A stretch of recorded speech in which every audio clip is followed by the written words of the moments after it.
Hello, everyone. It's my great pleasure to introduce all of you to Mr. Rex Murphy, who's my guest today. Rex is a Canadian commentator and author who deals primarily with Canadian political and social matters.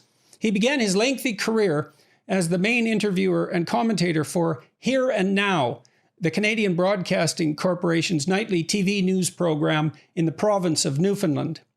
He was the regular host of CBC Radio 1's Cross Country Checkup, for a good while, the only nationwide call-in show in Canada, and one that was avidly listened to across the country, for 21 years before stepping down in September 2015. He has been a columnist for two of Canada's most influential newspapers. First, he wrote a weekly Saturday column in the Globe and Mail for most of the first decade of the century, and is currently writing an influential column 3 times weekly for the National Post. All the newspaper readers in Canada look forward to those columns. Mr. Murphy is one of Canada's most well-known figures. He writes and speaks with a witty, intense, informed, acerbic style. His capacity to lampoon, satirize, and think critically makes him the bane of unprepared politicians and other public figures across the country. Thanks very much for agreeing to talk to me, Rex. Well, thank you very much for having me on. And before we get into any of the chat, let me say on Zoom what I said in private. It's very good to see you back. And I know I'm giving words to about 20,000 times 20,000 other people when I say that.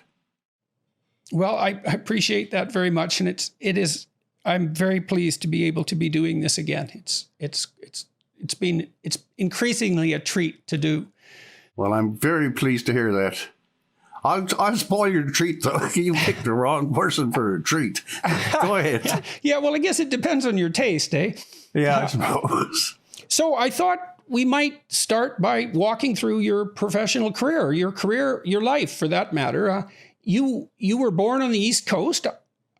Yeah, I was born on the East Coast by the Newfoundland standard, a fairly large town. It's called Carbonear. My father worked on the American base, which was one of the 5 in Newfoundland that Winston Churchill kind of traded to the Americans. You remember the lease for ships. He worked there from the very beginning in 1941. We moved closer to that place. I mention this for a reason. When I was about 10, to a much smaller town, but because I was adjacent to the base, I had some American influence even as a kid in Newfoundland in the 50s. And that precipitated, after I finally finished walking around universities, I actually taught American students 1 to 12 in the Naval Station School. And I spent a whole year there, back and forth, drawing up curriculum and teaching Canadian studies, believe it or not, to American kids. It was an experience that for the last 10 or 15 years, when American politics has become so dominant, that little visitation to the Argentia School has proved, I won't say useful, but it gives me a deeper context, I think. So where did you go to university and what did you study? I went to university 2 places. I went to Memorial University. I stayed there for 5 years. I studied English literature, and I was blessed. If you want to talk to what I am pleased to call my life, I think a cardinal experience, and I'm not just saying it, is that the English department at the time at Memorial University, the university was quite small then, 3,000 people. And by the time you got to your 4th year, if you were in an honors program, you had maybe 15 or 16 students. So you really did get to meet and know the faculty.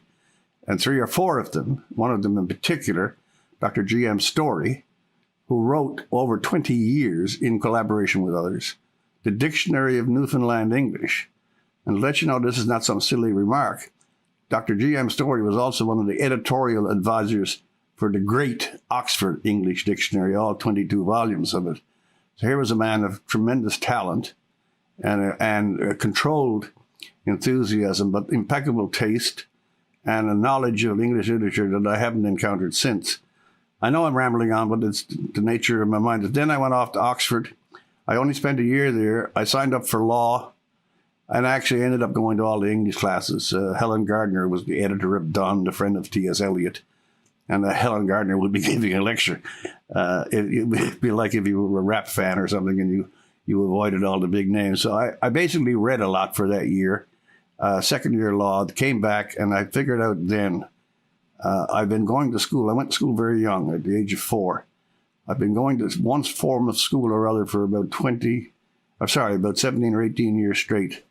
And I decided to kind of just stop for a while. By the way, you'll already have noticed this. I talk too much, so stop me when I ramble on. Well, good. We'll have a good competition that way, because one of the things that people constantly comment You're about going to lose. Well, that would be good. It would be good for me to lose that particular battle now and then. So I have something to ask you about that particular comment. So I talked to Yeonmi Park. Yes.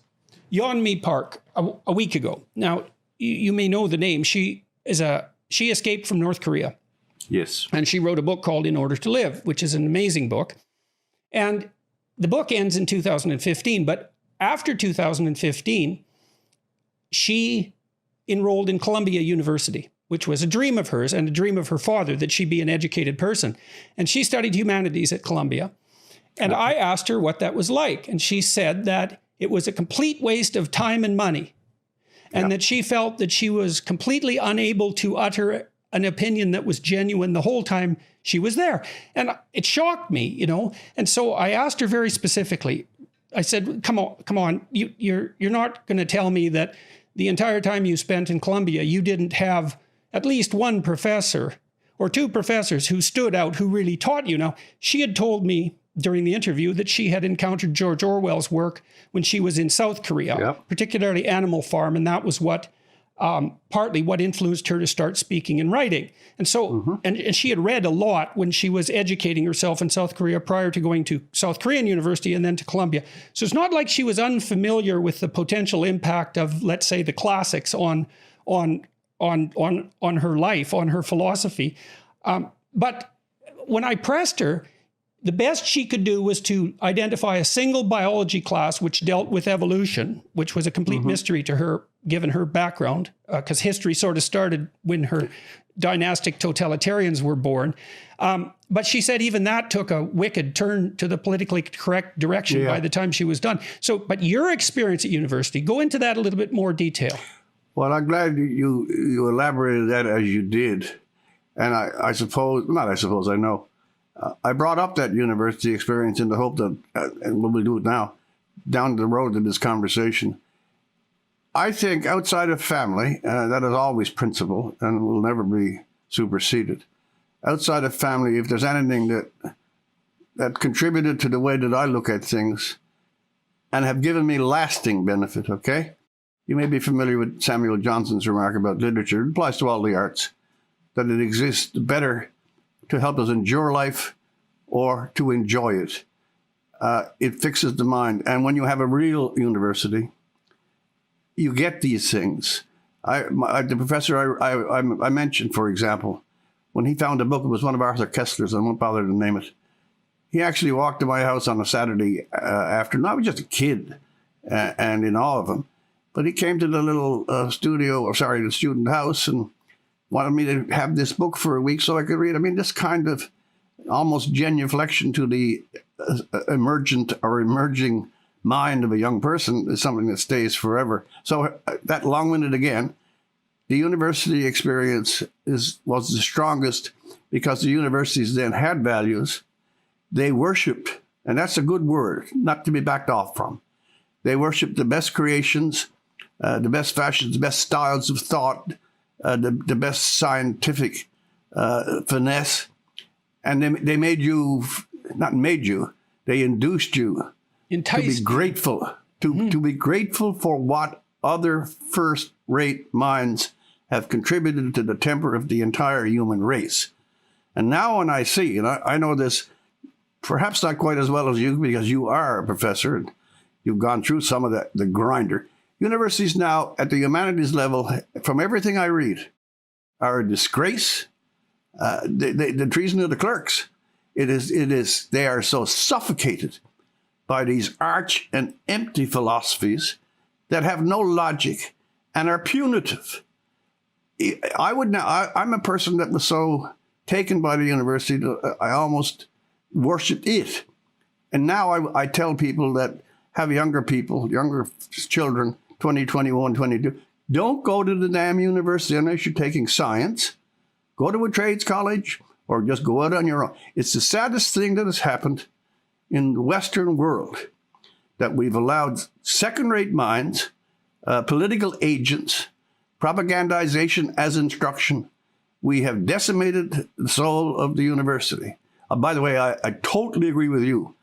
You said somewhere, and I probably will not be quoting you correctly, burn them down and start it all over again. One little footnote. If the first world, as we're accustomed to calling it, wants to keep its precedence, I often think of students in Asia, in India, in China even.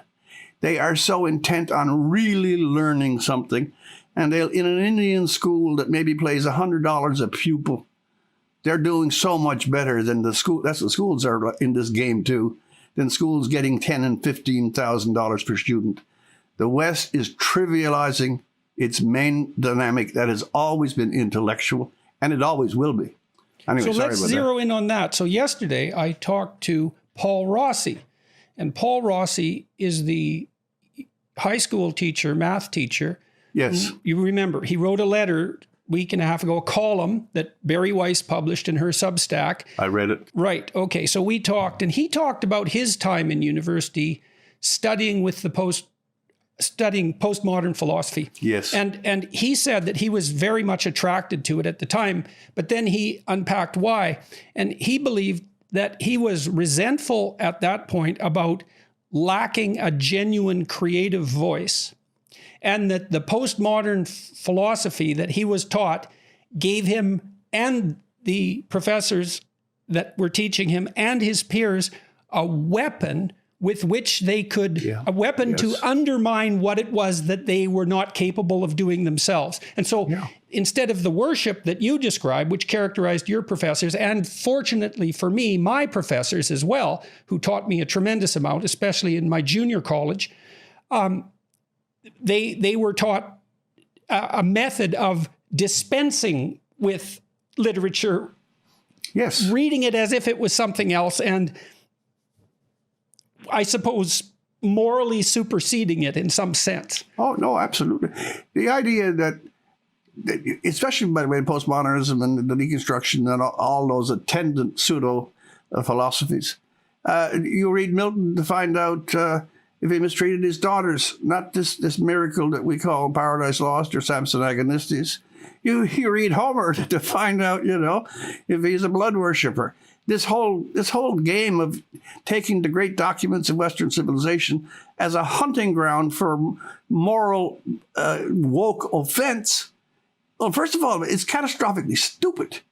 If you have the 40th Symphony of Mozart or the Beethoven's Fifth, and the only reason you're playing it is to find out if either Mozart or Beethoven had a sexist attitude, you're out of your mind. Stop this. And the idea that one of the great propulsions of a certain segment of Western society is simple envy and resentment of its success, even as those who are envious and resentful are basically being fed and kept by it.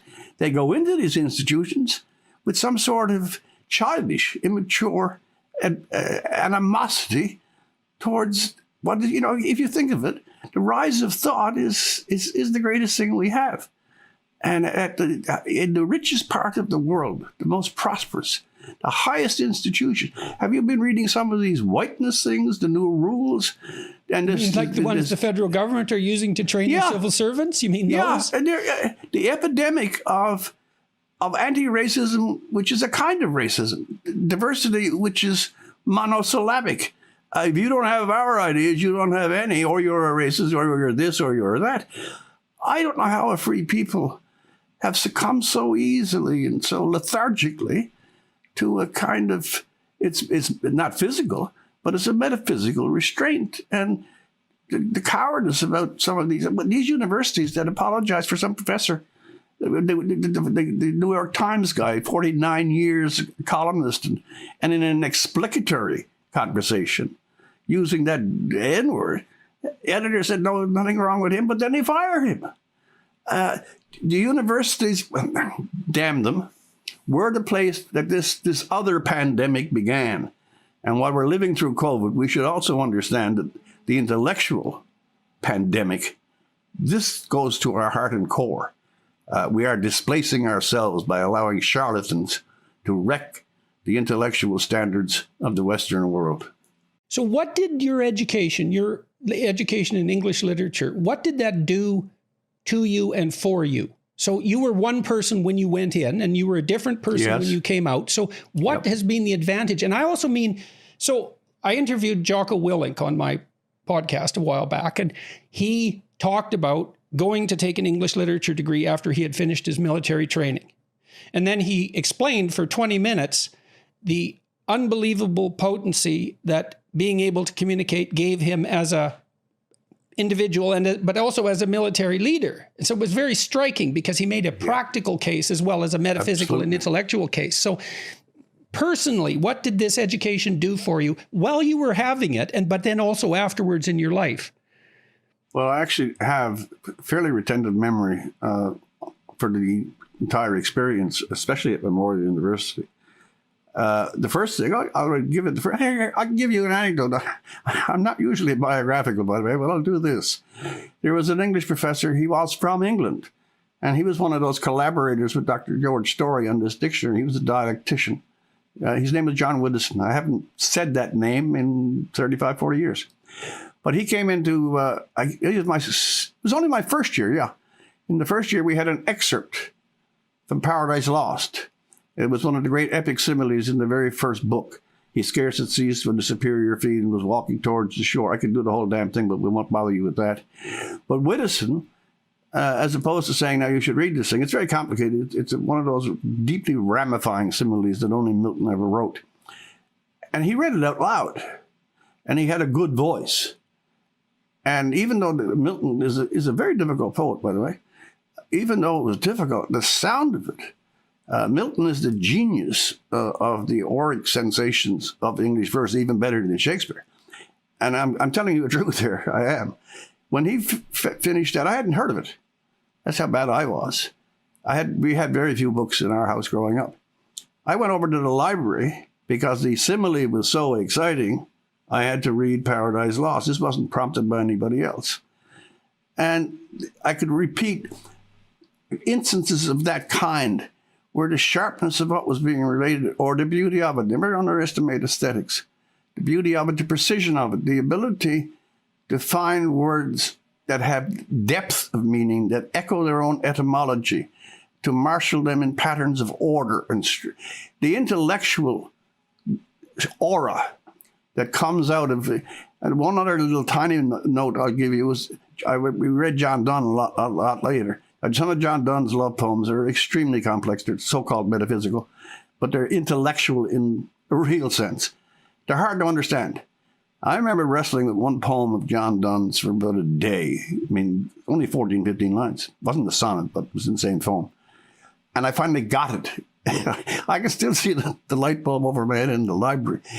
In other words, I come from an outport background, more or less, in a cutoff culture. This is not a criticism, it's just fact. Not, as I said, a lot of material growing up in the house. And then all of a sudden, it was like a series of benign explosions.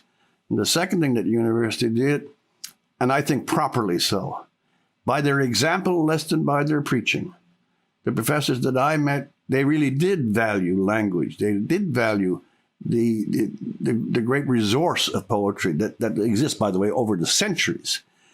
And they also taught a certain courtesy of mind, that you can have your disagreements, but base them on, the material at hand. Don't float them out of the air. If you want to talk about John Milton, you talk about his poetry. You talk about, if you want, you can talk about his prose, but very few do. But you don't go into the poem to find something that, in some sort of deeply infantile manner, offends you now. When you write Paradise Lost, I'll listen to you criticizing it. Anyway, once again, but yeah, here's what I did. I memorized a lot, and that's something I would recommend to all of the people who are listening to you when they do listen to you, that a lot of education should be just that. It should be simple retention. Put poetry and prose in your head and in your heart. Harold Bloom used to point it out, and I agree with him. that learning by heart is more than just a trite phrase. Once you put it in there, it expands your person. And to answer your question now directly, the difference was this. Went in callow, immature, well, that's standard for the age. But I came out with something that was permanent, and that, as far as I'm concerned at least, had the most enduring value outside of, as I said, domestic circumstance that I have ever had.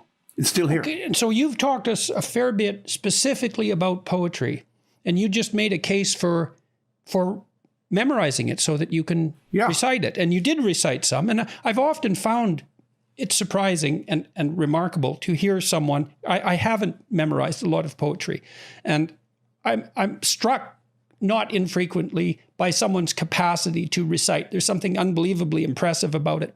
But you're really making a case for, first, poetry and epic poetry, and second, for memorizing it. So first, let's go to the poetry. What's it done for you? You talked about aesthetic experiences first. So that was a marker, right? These series of benign explosions. Yeah. Well, what's it done for me? One of the great things it's done for me, this is consistent. I'm being correct on this. If you read Oscar Wilde, these are the prose writers, or Walter Pater, or Samuel Johnson, or Sir Thomas Browne, some of the later essayists of the 20th century. I'll give you Charles Lamb. You'll never write as well as they. Understand that if you're inclined to do this writing stuff. But by God, they set the standard. They set you something. I can't do that. Nabokov is probably my best in the modern. He's the best modern prose writer. Never be able to write a sentence like Nabokov. Never. But having read him, I'm ashamed. I'm ashamed when I'm sloppy or lazy. And you always aim at the high ground. And what it did, it set an ideal in the mind. And words, by the way, are very precious things. I mean, you teach the Bible in many ways, and the Bible is, apart from its obvious spiritual understanding, it is a textbook of the highest forms of language. Even Milton put it before Greece. But it sets a standard. It gives you a wrestling match. If you read a Nabokov essay, and there are some, and then you look at, in my case, some damn scribbled column, you're still trying. I try to find the right word because I've been prompted by all these people I've read before. And I'm glad you meant the memorization. Here's what that does. You can get meaning. You can get the meaning of a line or the meaning of a verse. But there's a secondary engine or energy attached to poetry and great prose. And you bring it into your mind so that you have, into your living sensibility, so that in some weird osmosis, it will lift your style or your attempts.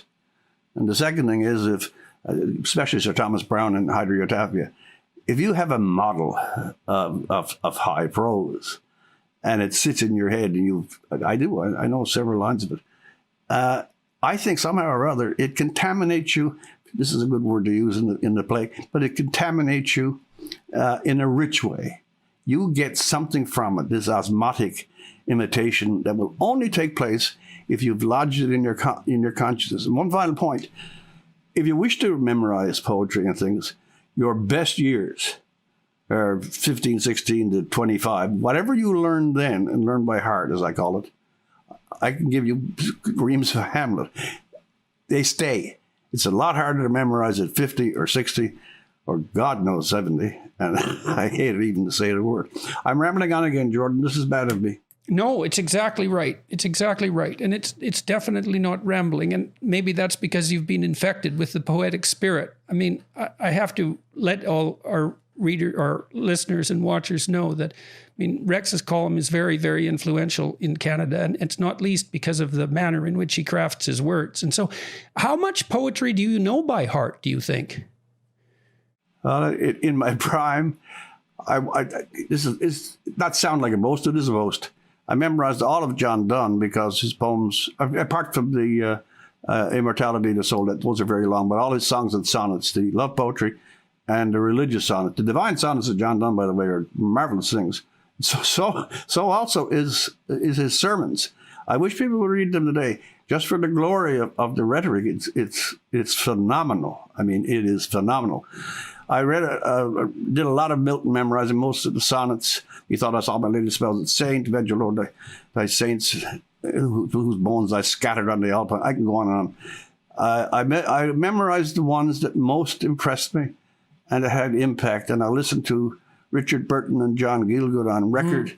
And after listening, by the way, that's the easiest way. If you listen 5 or 6 times and it lodges in your mind, it will never go out. And so the recordings in those days, you get the 7 ages of Shakespeare with Gielgud reading it with his infinitely nuanced articulation. No one could speak a word better than Gielgud. It stays with you. The easier to remember, of course, is music. Music plays in your head. If you play the sonata or something enough on the record, that'll be alive 25 years later. But to memorize poetry, do it when you're young, and what you memorize at that period becomes permanently installed. It fades if you memorize later. Would you recite something for us? I'll probably stumble now because you put me on the spot, but I just started with the Milton poem. I think of it. Methought I saw my lady spoused saint, brought to me like Alcestis from the grave, whom Jove's great son to her glad husband gave, rescued from death, though pale and faint. And the thing there is, methought I saw my latest spoused saint, that was Milton's second wife, brought to me like Alcestis from the grave. And there's a place to stop. Let's see, we're doing this. Alcestis was a Greek woman. I forget her husband's name, but the husband was told that he was shortly to die. And he was very, very young. They were both friends of Hercules, okay? And so Hercules came to their house after the wife had died, but he didn't know that Alcestis had died, and he didn't know the house was in mourning.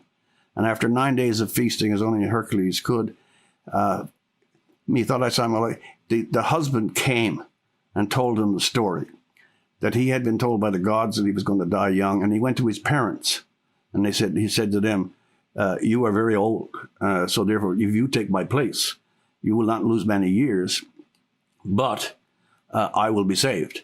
And his parents turned him down, and his friends turned him down. And Alcestis, his wife, without even being asked, she submitted herself to immortality. She died for him. So when Hercules heard the news and that he'd been treated so well, Hercules, he determined to repay the hospitality by going into the underworld. He picked Alcestis away from Dis, and he brought him back. I forget the husband's name for some reason, but he wanted to make it a surprise, so he put a veil over the returned wife's face. And when he came to the husband, he gradually undid the veil and gave him back from the dead his living wife. Now go back to the couple of sentences I gave you. Methought I saw my late espoused saint brought to me like Alcestis from the grave. There's a few lines down. Her face was veiled, yet to my fancy sight, love, sweetness, goodness, in her face shine, as in no face with more delight. So when Milton throws out Alcestis, there's only one word. There's an entire train of secondary thought and mythology just in that one little line. This is why you would study him, so that you get in tremendous range and depth, all within, these are sonnets. 12. Anyway, that's the methought I saw my latest about the saint, avenge, O Lord, thy slaughtered saints, whose bones I scattered on the Alpine mountains, etc., etc., etc. So no, we could do this all day, but there's no need. Well, it's so interesting to me to see you reflect on your education and your poetic education, given the track of your career. And well, because it was also so practical. I mean, yeah. And you're making a very strong and personal case for the utility of English literature. Now, you said you grew up in a house that didn't have a lot of books. You know, I'm not making any depression stories. We never missed a meal, but we didn't have books. Once in a while, one of those Reader's Digest condensed books, my father, Harry, would get them on the base or something. In the school we went to, there was a library that consisted mainly of the lives of the saints. No, there weren't. There was, if there were 5 or 6, by the time I was 13, 14, I was buying the novels in the drugstore. The drugstores used to have the little book racks in those days. But it was only when I got in university, and it all came on, I devoured. I did about 14 out of 20 courses in those days. 20 was a BA degree. 14 or 15 of them were English. I even added a couple of subjects, English studies, in the fourth year. I was up to 7 when you did 5 a year in those days. But in the university, like I told you about the Paradise Lost, you go over, you went to the library, you could pick up what you wanted. And those days you walked the stacks, so you would often be prompted merely by the title of a book and pick it up. So no, there weren't many, but that's not unusual in Newfoundland. But in other ways, Newfoundland education would be looked upon as very backward now. But we missed some things. I was Catholic, and we brought up in a nuns' school, Presentation Sisters. And one of the benefits of a Catholic education was the catechism. This is something you had to memorize. So we're back to this again. The Butler's Catechism, you had it for 7 or 8 years continuously. And it started off, who made you? God made you. Why did he make you to know and love him here on earth, and afterwards serve with him forever in heaven? It got more complicated as it went through. Now, you were being taught religion, but when you got old enough to see it, it also had taught you slyly logic, because it was a question, it was a catechism. How do you know that there's a purgatory? They had a great long, I can almost do that one too, a great long answer to that. They said, if this is this and that's that, then there must be this. So it was inferentially teaching you logic. And because it was using scholastic terms, these were old books. It was basically building your vocabulary if you paid attention to it. We often get the best benefits from certain kinds of learning inadvertently and insidiously, benignly insidiously. They come at us. I never understood why the catechism held such power, but it was just that. It was essay writing too. You didn't do things sloppily or loosely. So what would be looked upon, oh, they're teaching them rote, and this is terrible, or treating them like robots. You never know what's going in and the chemistry that forms. Anyway. Well, it's really interesting to me that you're making a case for it as an advanced form of imitation. Yeah. You know, I mean, when children play, when they play being a dad, for example, when they're playing house, they don't mimic the father, but by which I mean they don't precisely duplicate with their body the actions they saw their father take. What they do is they view the father's actions across a broad range of situations, and they extract out the gist, and then they embody the gist. And that play development's incredibly important, and it's based on a very complex mimicry.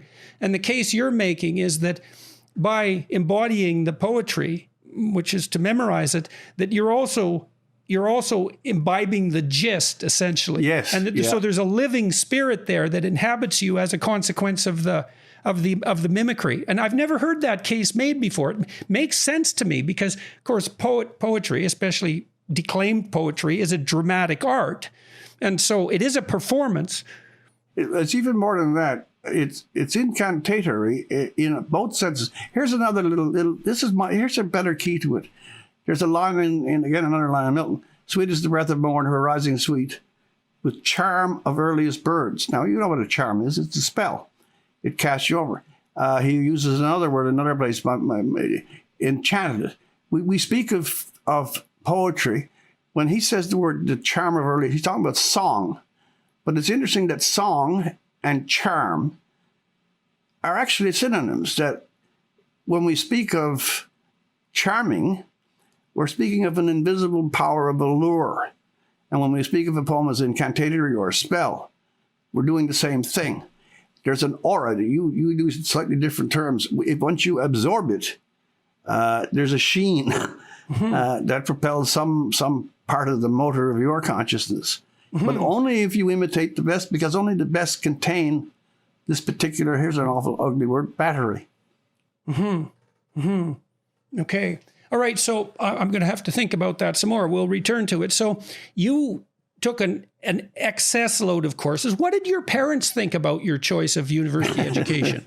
And how did you manage to fortify yourself psychologically, let's say, to go commit yourself to an English literature degree? Well, I was very young. It was the lowest mark I had in high school. So there was a little bit of a paradox, and it was only in the university. But it came on, by my own metaphor, with very sudden, powerful attraction and action. And the more I got into it, the better it was. But also, there was another dynamic factor, because you just spoke of parents, and seeing that's the territory that you often enter. I'll volunteer, but normally I wouldn't. My father, he came from very hard circumstance. Mother not alive. I won't go into all of it. But he basically got to grade 2 or 3 in Newfoundland. He was a smart man, and he did all sorts of hard work when he was a teenager. And when he finally went to work on the base, it was as a dishwasher. But he met some people on the American base. He knew, and he was again one of these stoics, which I much more appreciate than the gush merchants of the day and the Oprahification. The thing was, he knew, and he never made a point of it, that had he had school, could he have been able to attend a real one, that he had this facility. In his case, by the way, it was with language. Even though he was not a reader, because of reasons I've given you, he had a taste for words and compressed experiences. And he met 1 or 2 very well-educated Americans. And I think just by being there with him, knowing how much, I think it must have been a great pain, actually, knowing how much he knew that he had missed, and how amputated were his ambitions by the non-education, that it seeped down to me that getting one was just something formidably insistent. And I suppose we all, as you say, parents, I suppose I was trying out of some sort of devotion to kind of, by surrogacy, pick up what he could never have gotten because of time and circumstance. Well, it would also imply, I would say, that he, at minimum, didn't interfere with the manifestation of that spirit in you, and I suspect would have encouraged it. Both parents had great belief in one thing. I love the old phrases, by the way. I wish we'd bring them back. Do your books. If you don't make it through the school, you'll be digging ditches. Marie, my mother, was like Harry, my father. They had a justifiably dutiful respect, even in some of the more ignorant instructors that were in those presentation schools. But they knew that there was one way up.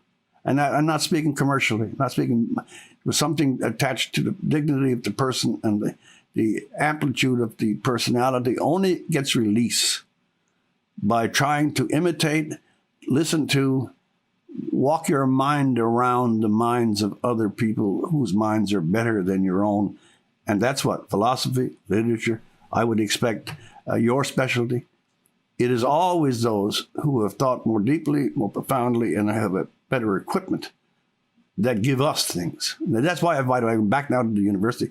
That's why it's so deplorable that this fascist, I'll use their words, this petty fascism of wokeness is suffocating the number one energy of any free society. So no, they didn't. So how do you think your parents? It's interesting. How do you think your parents developed that respect, and why did they hold it? Well, Harry, my father, because he was certainly bright enough to know when he heard other people. I'm speaking chiefly now of the Americans with sophisticated understandings and sophisticated things. He saw the gold in the rift, but he never had a chance to reach for it. So, and he was willing to admire it rather than to be resentful about it. Absolutely, he would listen to these people. He would remember some of their sharpest lines. He had a great sense of humor. Mm-hmm. He was himself a very good talker. Most Newfoundlanders are, I suppose. Mm-hmm. And they often have a very good sense of humor, which is appreciation for words. Well, I think that's the second context. I do remember the older guys that I knew, and not just these folklore stories either. They could talk about going in to buy a plug of tobacco and hold you spellbound. Mm-hmm. Mm-hmm. That's actually something I've noticed about extremely intelligent people who aren't educated. Yeah. They have a facility to dramatize their lives that's really quite spectacular. Where I grew up, I had friends who were really not literate, a number of them, but they weren't stupid. And they could spin a story, man. It was impressive. And in a way I couldn't. In some sense, I think I lost the dramatic sense of my own life because of the books I had been exposed to, but they were very good at that. Your point, I've made this myself. You might want to tell us that there's a whole lot of illiterate Newfoundlanders. That may well be your choice. But do not think that they're not the most verbally intelligent. I'll tell you as a fact, I've done, 100, 200 documentaries. And I did a documentary on the Newfoundland fishery about 25 years ago. And I met a guy up in Lansa Meadows, fisherman. Hard case, heavy drinker, I would guess. I'd give him a grade 2 or grade 3. But he walked out of his house on a cold, frigid February Saturday morning with the wind coming off the water and the air flaps out. And he gave an answer to one of my questions. A 5-minute aria. I can remember, you see that boat over there? It gives me there's a knob in me guts and a tear in me eyes, how he began. And I tell you, outside of Shakespeare going on, that was the most verbally charged anecdote that I ever put on film. When we brought it back to the National, people were coming into the edit room to watch this guy. And as I said, he may have been illiterate, but by God, he knew his words. And that's another one, by the way, I always admired. I think we call them uneducated. That's nonsense. So the smartest people I know probably couldn't sign their name.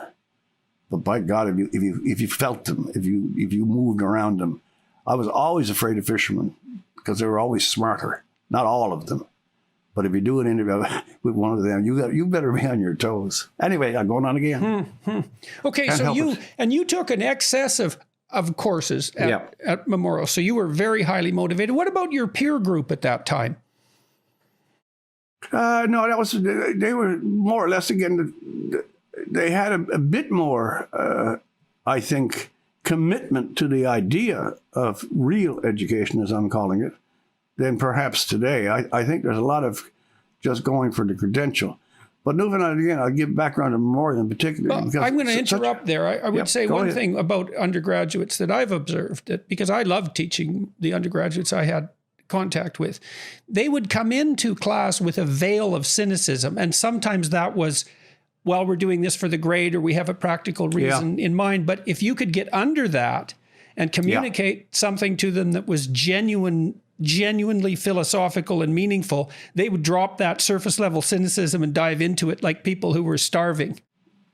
Well, that, if you will forgive a reference back to you, the explosion that you set off once the controversy had propelled you into this world arena, and the number of otherwise cynical minds. I told you when you and I had a previous interview on that silly channel that I have, I had this call. I'm not going to name him because it would be embarrassing. A 55-year-old working in a really hard job, no big money. And he actually called me up. I hadn't met you or anything. He called me up to say that, what, I've been reading Jordan Peterson. This is, if the teacher, if the guide offers something that is real, depth, dignity, spirit, points towards, you are better than you are, speaks honestly. There's another. That's the advantage to something of higher value. It's like, of course, you're lesser in relationship to it, but it's what you could become. And to offer people what they could become is the best possible thing you can do for them. Well, I've seen, again, maybe mischaracterizing, I don't think it's deliberate, but insofar as there is a standing champion leading something of a counter-rebellion against the degradation of analysis and thought and the casting aside of cultural verities, you're it. And you have, by example, and also through the Great Tribulation, you've given solace to a hell of a lot of people. And I think it has a lot to do with something general in the air, that there's a lot of suffocated minds because they feel the walls coming in. They wonder if they're alone. And then someone comes by and says some in some cases, not being insulting, some very obvious things, but with a lot of thought and energy and commitment behind it. And as you know, half the world's arenas are filled waiting to hear an honest voice. That's pretty good, by the way. You went from Memorial to Oxford. How did that happen? I won the Rhodes Scholarship. There was Newfoundland because it had been a colony. You won a Rhodes Scholarship. Yeah, I won the Rhodes Scholarship, 68. And again, it was a bit from my father. I thought I wanted to study law for some reason. When I got over there, as I think I told you before we started here, I entered into second year studies with any break. I mean, trust, land law, I mean, this terrible stuff, and the weekly assignments. But you're in Oxford, you got Blackwoods, you got some of the greatest lecturers on English literature, some of the editors, some of the prime editors of some of the great voices. Helen Gardner was T.S. Eliot's friend, for God's sake. And she's giving a lecture on Donne. She edited the Donne songs and sonnets. So I became completely absorbed I did the law stuff, but I spent more time reading English. I never read this much in my entire life. What was it like for you to go to Oxford? Had you traveled at all? No. This is the first time you'd been to Europe. I mean, the reason I'm asking in part is because I've met some very educated Englishmen, like Stephen Fry. And it's really something to meet an educated Englishman because they have a depth of education that's just quite stunning. Yeah. And it's so impressive when you see it manifest itself. And I've been fortunate enough to talk with people at Cambridge and Oxford who are scholars from the old school, let's say. And it's so impressive to watch them talk and to watch them think. And so you pulled yourself out of Newfoundland and went over to Oxford. How old were you and what was that like? I was 19, I think. I went to university, as I said, very early.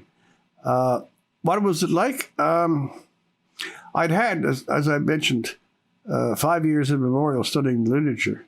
I should have kept at it, by the way. I should have picked up a DPhil and stayed away from law. I met, like you did, I met some extremely keen minds. I met a guy who could play the Bach toccata on the great organs. I met them in all fields. And that was the only advantage of it to me. By then, maybe a bit young, but nonetheless, I'd settled in pretty well to English literature. And it was that kept dragging me away. As I was just about to say, I don't think I've ever read more in a single year than I did that year there.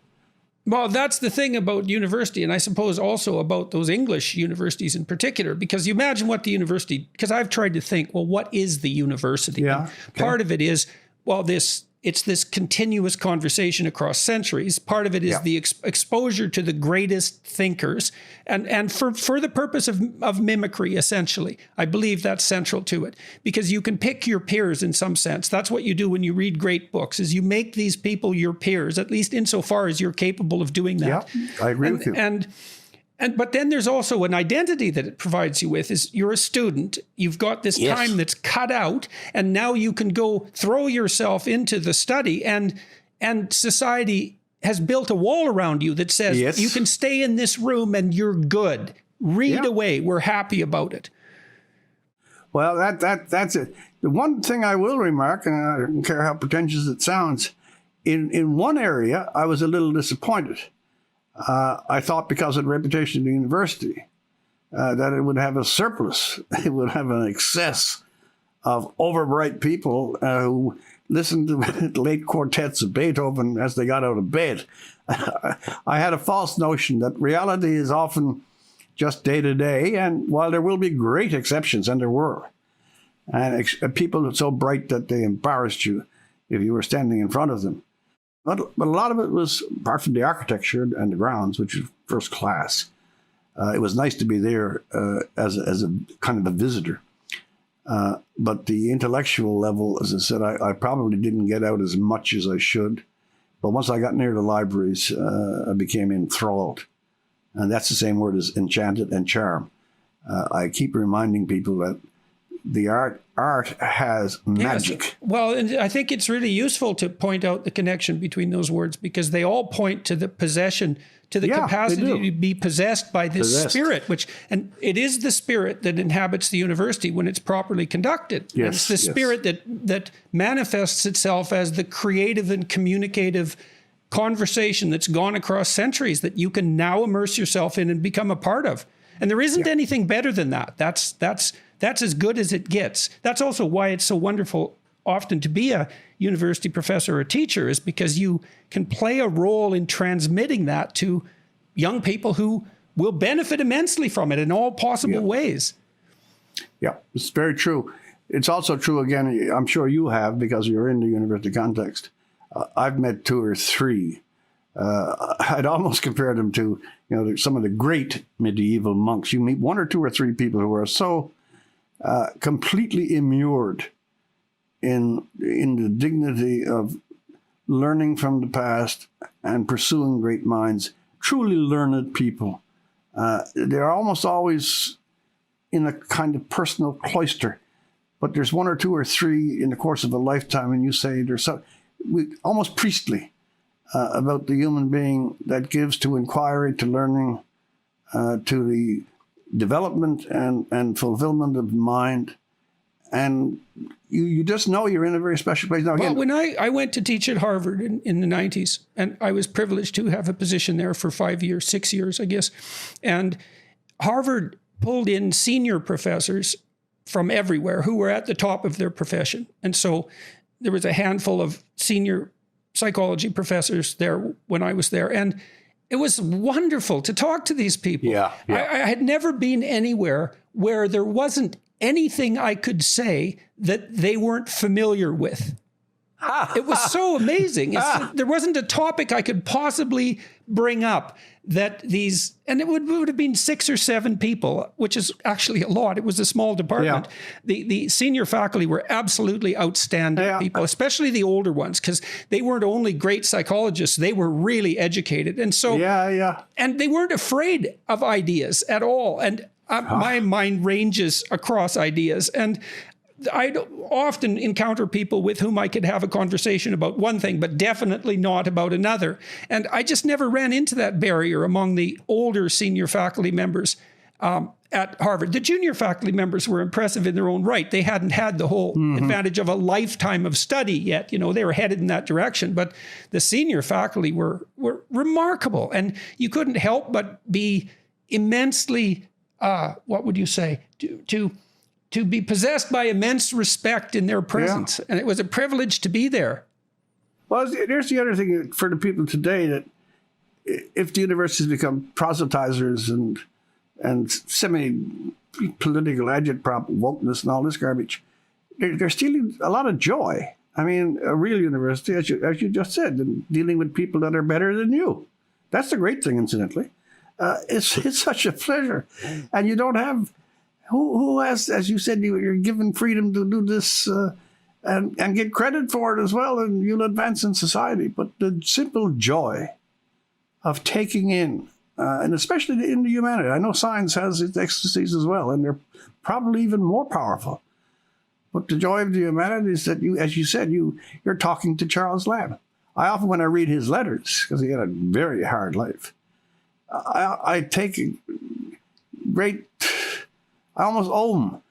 I'm I'm capable of reading what a person in the early 19th century actually thought and how he's in the room. That's a great privilege, too. You see what I mean? Absolutely. We throw away so many things that are at our elbow, and we search in vain for things that are 20 miles away. It's so awful. So you were at Oxford, and you were there for 1 year? Yep, 1 year. And then what? What happened next? Well, it was probably very foolish. As I said, I started to think about it. I went to school at 4, and I'd been going continuously. Oxford was the 6th year of university, I think it was. And when I got home to Newfoundland during the summer break, I decided I'd take another break. And that's when I said, I got to stop going to schools. And there was a job when I did some teaching. I went on the American base and taught some American kids. And then, literally, and I know the meaning of literally, I stumbled into a radio station in St. John's when I was doing some work on a master's thesis, just idle work. I had no money. And they gave me a job for the afternoon in the newsroom. Monday, they signed me up for a month to fill in for an open line host. And a month later, I was working at CBC. So here, that's it. My so-called career was as accidental as walking into that newsroom because I had a friend there. I needed a bit of money. I took on the open line show with no experience. And this is a Newfoundland open line show, by the way. And started to write editorials for the radio station. So why could you do it? Like, why? I mean, we've talked about your education. Obviously, that played a role, and it's accidental in a sense. But I mean, you've been preparing to use words for a long time. Yeah, I had. I mean, it was an accident waiting to happen in some sense. So you walked into the radio station, but what was it about what you were capable of that opened up the doors? Well, I tell you, Newfoundland had another advantage. Newfoundland is a large part of every Newfoundlander in a way that other provinces, and I'm not being parochial, are perhaps not. And Newfoundland politics, when I was growing up, was the politics of this rather, he was legendary for sure, Joey Smallwood. He brought us into Confederation. He was mercurial. He was another autodidact. He was another self-taught man. In the old sense, oratorical, the Tommy Douglas kind of oratory. And Newfoundland politics was both a curse and an entertainment. And I often said, I often wrote this, that we put up with it because on other planes, it gives us continuous amusement. Newfoundland has weather and politics, and they both exist as a form of conversation and entertainment. And my father, again, speaking the words, listening to Joey giving some great tirade. He just loved to listen when Smallwood let loose. And a lot of Newfoundlanders did as well. It is a verbal culture. I have no doubt about that whatsoever. But journalism per se, I never aspired to it. But once I got in there, I found it, if you'll forgive this, I found it very easy and natural that you should write things. I didn't think much into writing, by the way. I'm not being shy, not being coy. I always, because I have examples, Flann O'Brien would be yet another one. And Malcolm Muggeridge, I met him once or twice. These were masters. So there was always a kind of, not a chill, but a holding back. But as you get older, there's not much to hold back anymore. So no, it was accidental, but it just happened. I then ended up at CBC, that Here and Now program you referenced at the very beginning, and did that for 7 or 8 years. Went to a few other places. But I always came back. And obviously, once I came to Toronto in the middle 90s, this is not 23 or 24 years.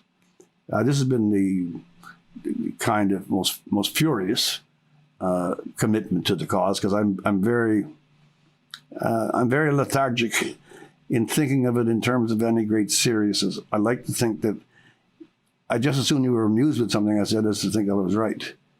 And well, often there's not that much difference between those two things. Very true. Very true. So, okay, so you were working at Here and Now, and how often were you broadcasting a show? Every night. I did usually 1 or 2 interviews a night. I also did, they were much briefer in those days. I was the only one who did, actually, commentary. I did 2 or 3 a week. I wrote, I reviewed concerts for certain national radio programs and would write reviews of concerts. On and off, I had a lot of fires and irons in a lot of fires. But it just seemed more of a hobby. It's an easy word. I don't know why I couldn't find it. This was like, something you were half pleased to be doing and was paying your rent. That's been journalism to me. I do not have this high compulsive sanctified idea of the great worth of the journalists of the earth. They're the only people that I think could be put in competition with the politicians. There are certain exceptions. I think Glenn Greenwald right now, for example, in the last 7 or 8 months, in covering a lot of the mistruths of journalism, is doing a great job. But it was there. I did enjoy doing it. I like politics as a drama. And those therefore, and I like books. So I did book reviews as well. So it all just came together in a non-planned but by inertia and taste, something I stuck with till this moment I'm talking with you. And so why do you think you had public appeal? That's a really good question. I was always chastised in the earliest part of the so-called racket. Why don't you? I remember writing one column for the radio station. Other people read it before I get to CBC. And the owner of the station, he called me in afterwards. He hired me to write. He had his announcer read.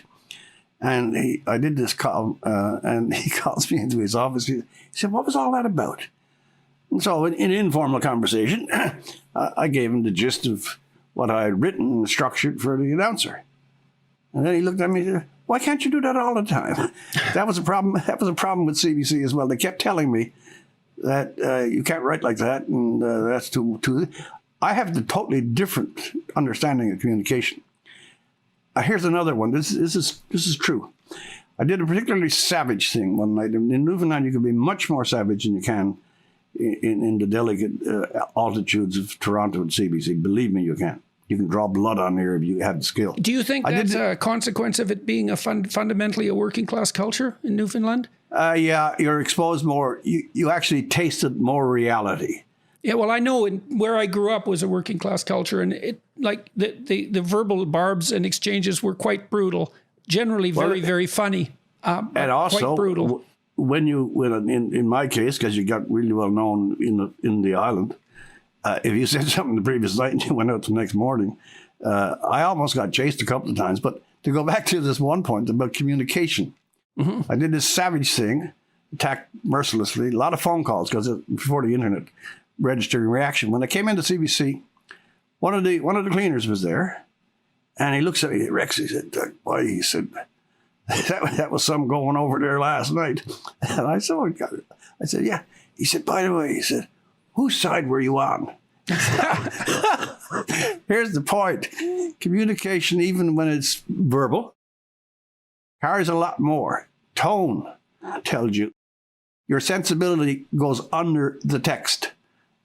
Manner of delivery gives an index of where it's going. I've had people from Pakistan, and don't give me any old racist bullshit, but Pakistan and Africa meet in the cabs of Toronto, and I know they can't understand this because they haven't yet picked up the English. Okay, don't come back with any complaints, and they say, "Oh, that was so good." It always reminds me that even with hyperverbal, though I might be in certain ways, that there's a deeper communication, especially in the mass media, that is never taken into account. So what I was, by their standards, doing a little bit of high style, you're communicating by your manners, by your eyes. Well, that's one of the things tone. that's one of the things I think that makes you somewhat singular among Canadian journalists is that not only are you very able with your words and witty with them and powerful with them, but you're also markedly a dramatic character. I don't know exactly how to separate the character from the person, and maybe there is no separation. But I watched you on CBC and listened to you, and there's always drama in your presentation. Oh. And there's a performative aspect. So it's romantic, I suppose, is the right way of thinking about it, is because that's the effective union of emotion and rationality, and you embody that. So it's like watching someone put on a performance, although it's, well, and then I suppose you've been doing this for so long, I don't know how much of it is a performance and how much of it is you. It's very effective. Well, I know one thing that long use has given. I found the hardest, and this was the only conscious part, I think the hardest thing to do if you're in the television business, don't go into it now, it's on its way out, but if you're in there, is to gradually reduce to extinction the gap between, I used this phrase in a column recently, preparing a face to meet the faces that you meet. The gap between, oh, I'm on a camera and therefore I got to do this and I got to say it this way and all this stuff.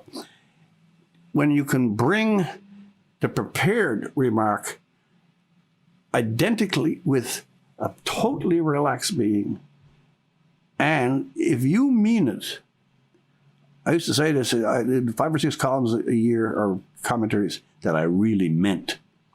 And if you really mean it, you could go on stammering and people would listen to you. Reducing the gap between the posture or the posturing and I'm talking to a neighbor. Okay, and how are you doing? so one of the things I've really observed, because I've done a lot of television interviews now, and I've done a lot of this sort of discussion, which I radically prefer, which I think is immensely superior. But so in the typical television interview, I would walk into the studio and I would meet the interviewer and we would have a cordial and professional conversation, but I was actually talking to the person more or less.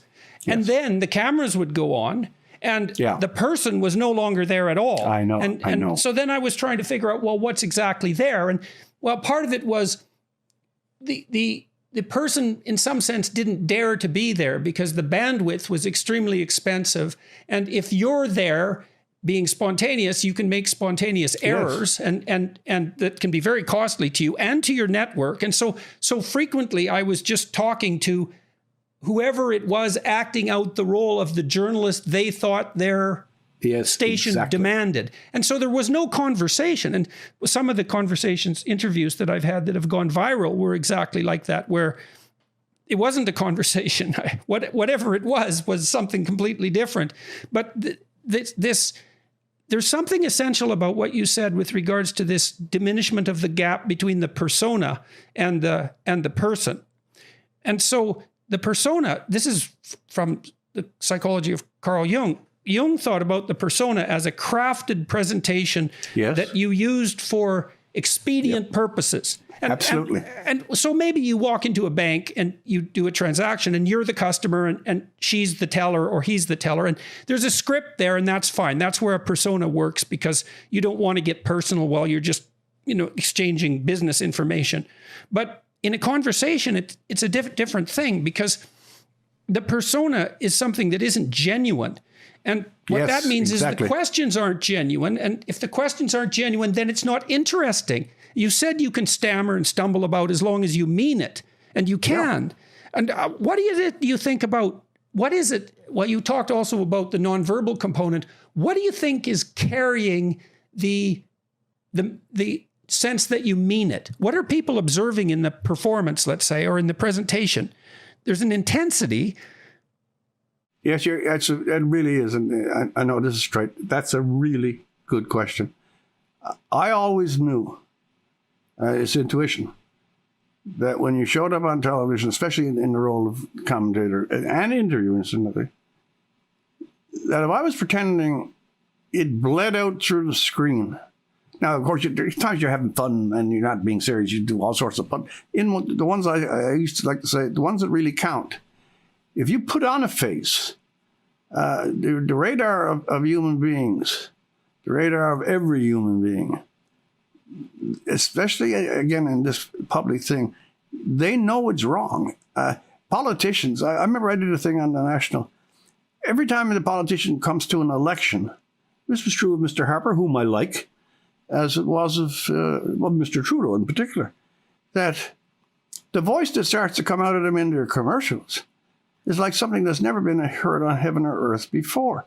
They actually change their vocal tone when they give out their proper. They may as well hang a sign around their neck saying, "I'm lying to you now," because you can hear the way I talk.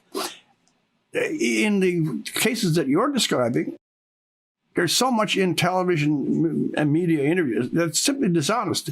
These little conversations you described having before you started the interview, and I know you must have experienced this. I know a lot of journalists who use those as a kind of a setup for a sucker punch. Put the smiley face on, "Oh, I love you, Jordan," etc. Oh, yes, that's happened many times. Then as soon as the lights go on, the lack of integrity in these things is just savage. But those people, maybe intellectuals, it's something like Orwell's famous thing, only intellectuals could believe it. Sometimes it's only intellectuals who can't see the point. Educated in a formal sense, but not in a real sense. There's something so stupid that you had to be extremely intelligent to perform it. And news guys and news ladies who think that they can out-cute the guest and get them. See, they're not even going for a conversation. They've decided in advance that they're constructing a moment factitious is the covering word for that. It's constructed. And they only want that so you can be passing off the wisdom of Plato, Socrates, and Jesus in a single sentence.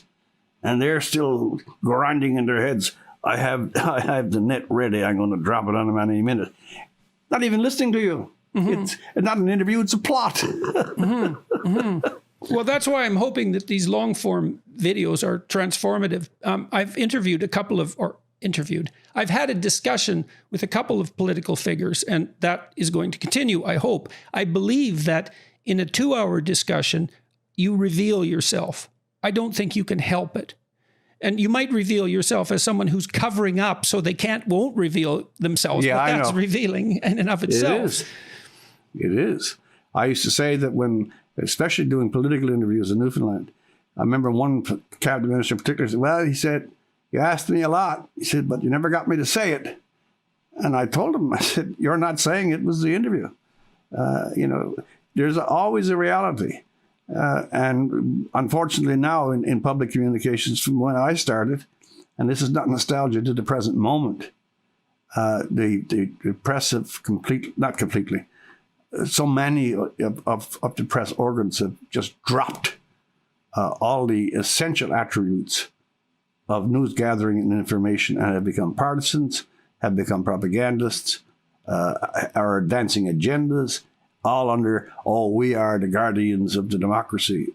Okay, well, so from the postmodern perspective, at least how it's generally put forward with its neo-Marxist surround, the proposition is something like all language games are games of power. And so whether you think you're doing it or not, you're putting forward an agenda. And if you can't see that, that's just a sign that you're proof. Completely...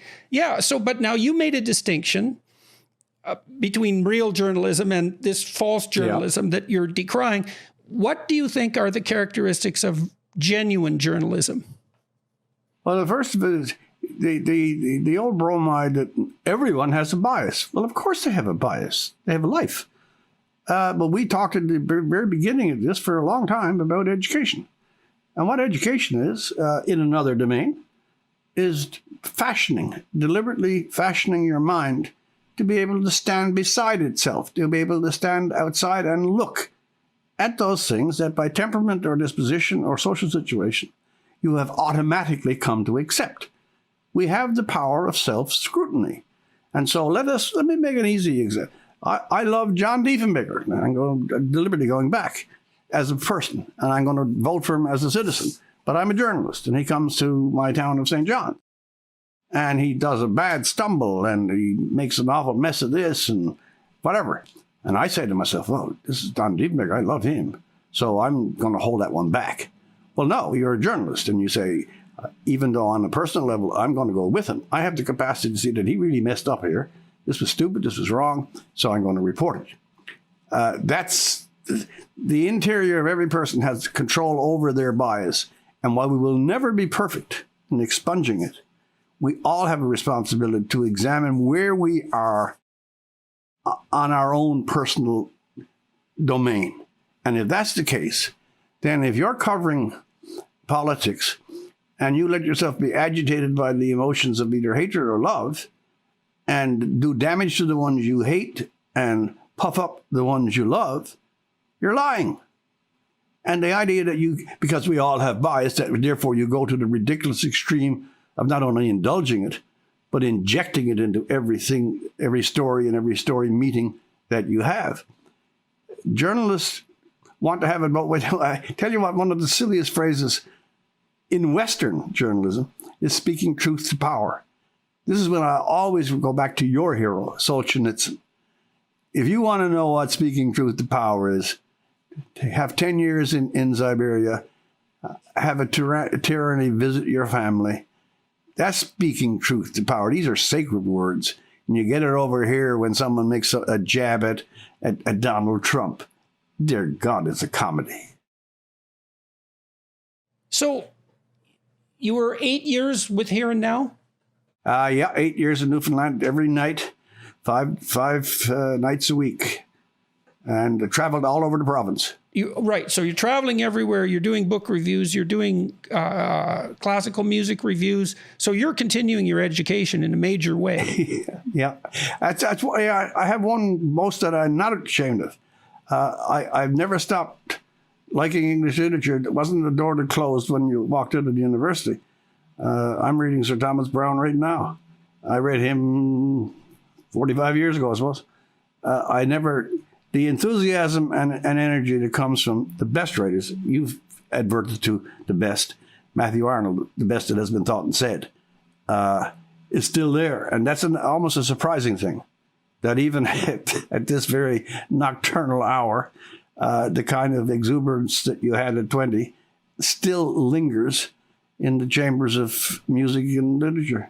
Well, that's something, yes, I would say so. Obviously something indicating the lasting benefit of a genuine education in the humanities. It's an inexhaustible source of what exactly? Well, we said mimicry of the great spirit that animates the ages, right? How could that possibly get old? No, I like your description, because it's not often presented as that. And now, of course, the idea that education is for the job. I do know how important jobs are. I come from Newfoundland. But there's a whole set of spirits, as you know, you've met them, that also see that there's another target in education, and that you just spoke of it. You remember always, John, the better to enjoy life or the better to endure it. I don't think there's a better short description of what education is. No, I had a vision at one point of many people who were influential to me in my life. This particular vision mostly involved men, and so it was like a review in my mind of men that I had seen that had been influential to me. And then it was like there was something behind that. There was the greater men that I had been exposed to as a student, the people I had read and identified with. I mean, when I found a thinker that captured me, I tended to read everything I could that they had produced. And I would fall into their mode of thinking. It would take me over completely. And then I'd reemerge somewhat on the other side, changed, but then I could see behind those great thinkers, there was something else. And I think that's something that, people think about that as the ancestral God, the ancestral father. And that was the spirit that was shining through the great men I had read. And then all the people that had influenced me, it shone through what was great, good and great about them. By the way, good and great, you're committing terrible sins here. These adjectives are now off limits. The idea of good and great, mathematics. This is where it's the association. It's the association with power. As soon as you buy the doctrine that any hierarchical organization is predicated on power, then obviously the higher up you are in that hierarchy, the more corrupt you are. Yeah, so you might say, well, what do you lose from that? Because you lose your sense of inferiority in relationship to the better. Well, what you lose is the better. Yeah. And that's fine if you're good enough the way you are. But I've never met anyone who felt that they were good enough the way they were. There's always clamor inside your soul for the more that you could be. And where else are you going to find it except among those who have been deemed to be the best? And it isn't arbitrary, right? You said when you went to university, you'd hear these words and they would hit you. You called them benign explosions. That's not indoctrination by your educators. That's introduction to the benign explosions. Well, that particular professor, all he did, I could still hear it. It's about, I'm making a guess here, it's about a 42-line simile. He just read it. And I mean, it was like Beethoven's Fifth, because Milton does have a certain power of expression. And you're right, there was no message attached. He didn't say, even by the way, no message saying that you must like this. It was just done and let the spirit respond as the spirit will. But this fashioned educate. This fashion, you go to university now to be injected with attitude, not thought. And some of these white programs and the new anti-racism, which is all identity, and you only read things from the tribe to which you belong. I know enough about Newfoundland. I want to read about the Trojan War, not the war on the southern shore. I mean, really. They're canceling Homer. They're canceling Shakespeare. They're making fun of mathematics. They're talking about white physics. I do not know how we wandered so easily into this terrible and dominating lunacy. Have you seen the latest statement by the president of the CBC, Catherine Tate, following the George trial down in the States? I mean, it's like a parody of virtue thinking, and how CBC is going to take notice of this, and the systemic racism in CBC and all that. Dear God. Spine requires calcium, and there's no milk in CBC. None. How did I get onto that? I'm not even sure. All right. So you're 8 years in Newfoundland. You're traveling all over the province. You're listening to people. You're watching their reactions to your shows. You're reading. How much do you read? And habitually? Like 2, 3, 4 hours a day. There was periods when I was out for a while. I could go for 8 or 9. But I have books in the morning. I have books in the evening, and of course, this stuff here, the internet, has diluted some of that traffic. But I do have a fair store. I also, by the way, this is a good point to make for people who are going rereading. As Nabokov has pointed out, you can't read a novel; you can only reread it. I find great pleasure. I reread Johnson's letters, for example, recently. Even The Anatomy of Melancholy, which is a bit of a task. Proust, reread. So I do that a lot. I find that it's refreshing that you borrow power, not power in any militaristic or status sense. How about authority? It teases your brain. And you get thrown into a mood in which the actions of the mind are more prompt and more precise. It's mood. You can't claim, I will now say this. You have to wait for the damn word to come to you. But this puts you in that fertile. Well, see, that's a mystery territory. Too, right? That's a mystery. Yeah, it is. That element of thought, and people are easily cynical about prayer, but it seems to me that there isn't much difference in posing a question to yourself and waiting for an answer than there is. I don't distinguish between that in some sense in prayer, because the act of receiving revelatory thought, which is the thought that bubbles up, it seems to me that you pose yourself a question, and if your intent is genuine, you want the answer. You don't want something comfortable, which is uncomfortable in itself. Mysteriously, something will arise. And the less you put that persona that you describe between you and the source upon which you call, the more likely you are to be rewarded with the words that are correct. But that being you is a very strange idea, because it happens of its own accord in some sense. The book I was referring to way back, and I said I wouldn't quote the title by Kessler, called The Act of Creation. And it was an analysis of literary insight or literary inspiration, humor, the discovery of a punchline, and mathematical, the eureka moment. I think I've read that. I think I read that as an undergraduate. It's a long while ago, but it is precisely your point. I have a puzzle in my mind. I'm trying to find a phrase, or if I'm a mathematician, I have a real puzzle where you can.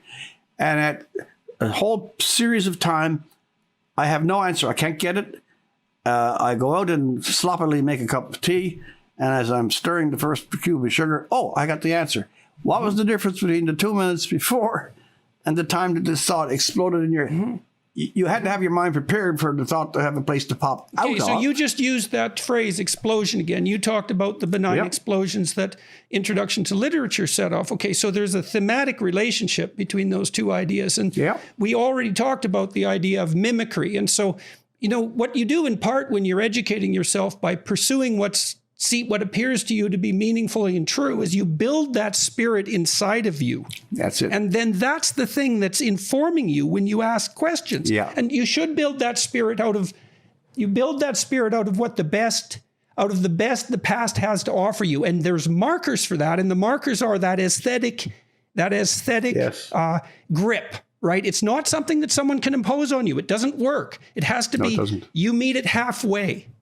And so when we have a conversation like this, that's spontaneous, what I'm trying to do when I have a conversation like this is to become transparent in some sense. I don't want my concerns about the podcast, let's say the quality of the podcast, the audience, any of that. I don't want those proximal concerns to interfere with my immersement in the conversation.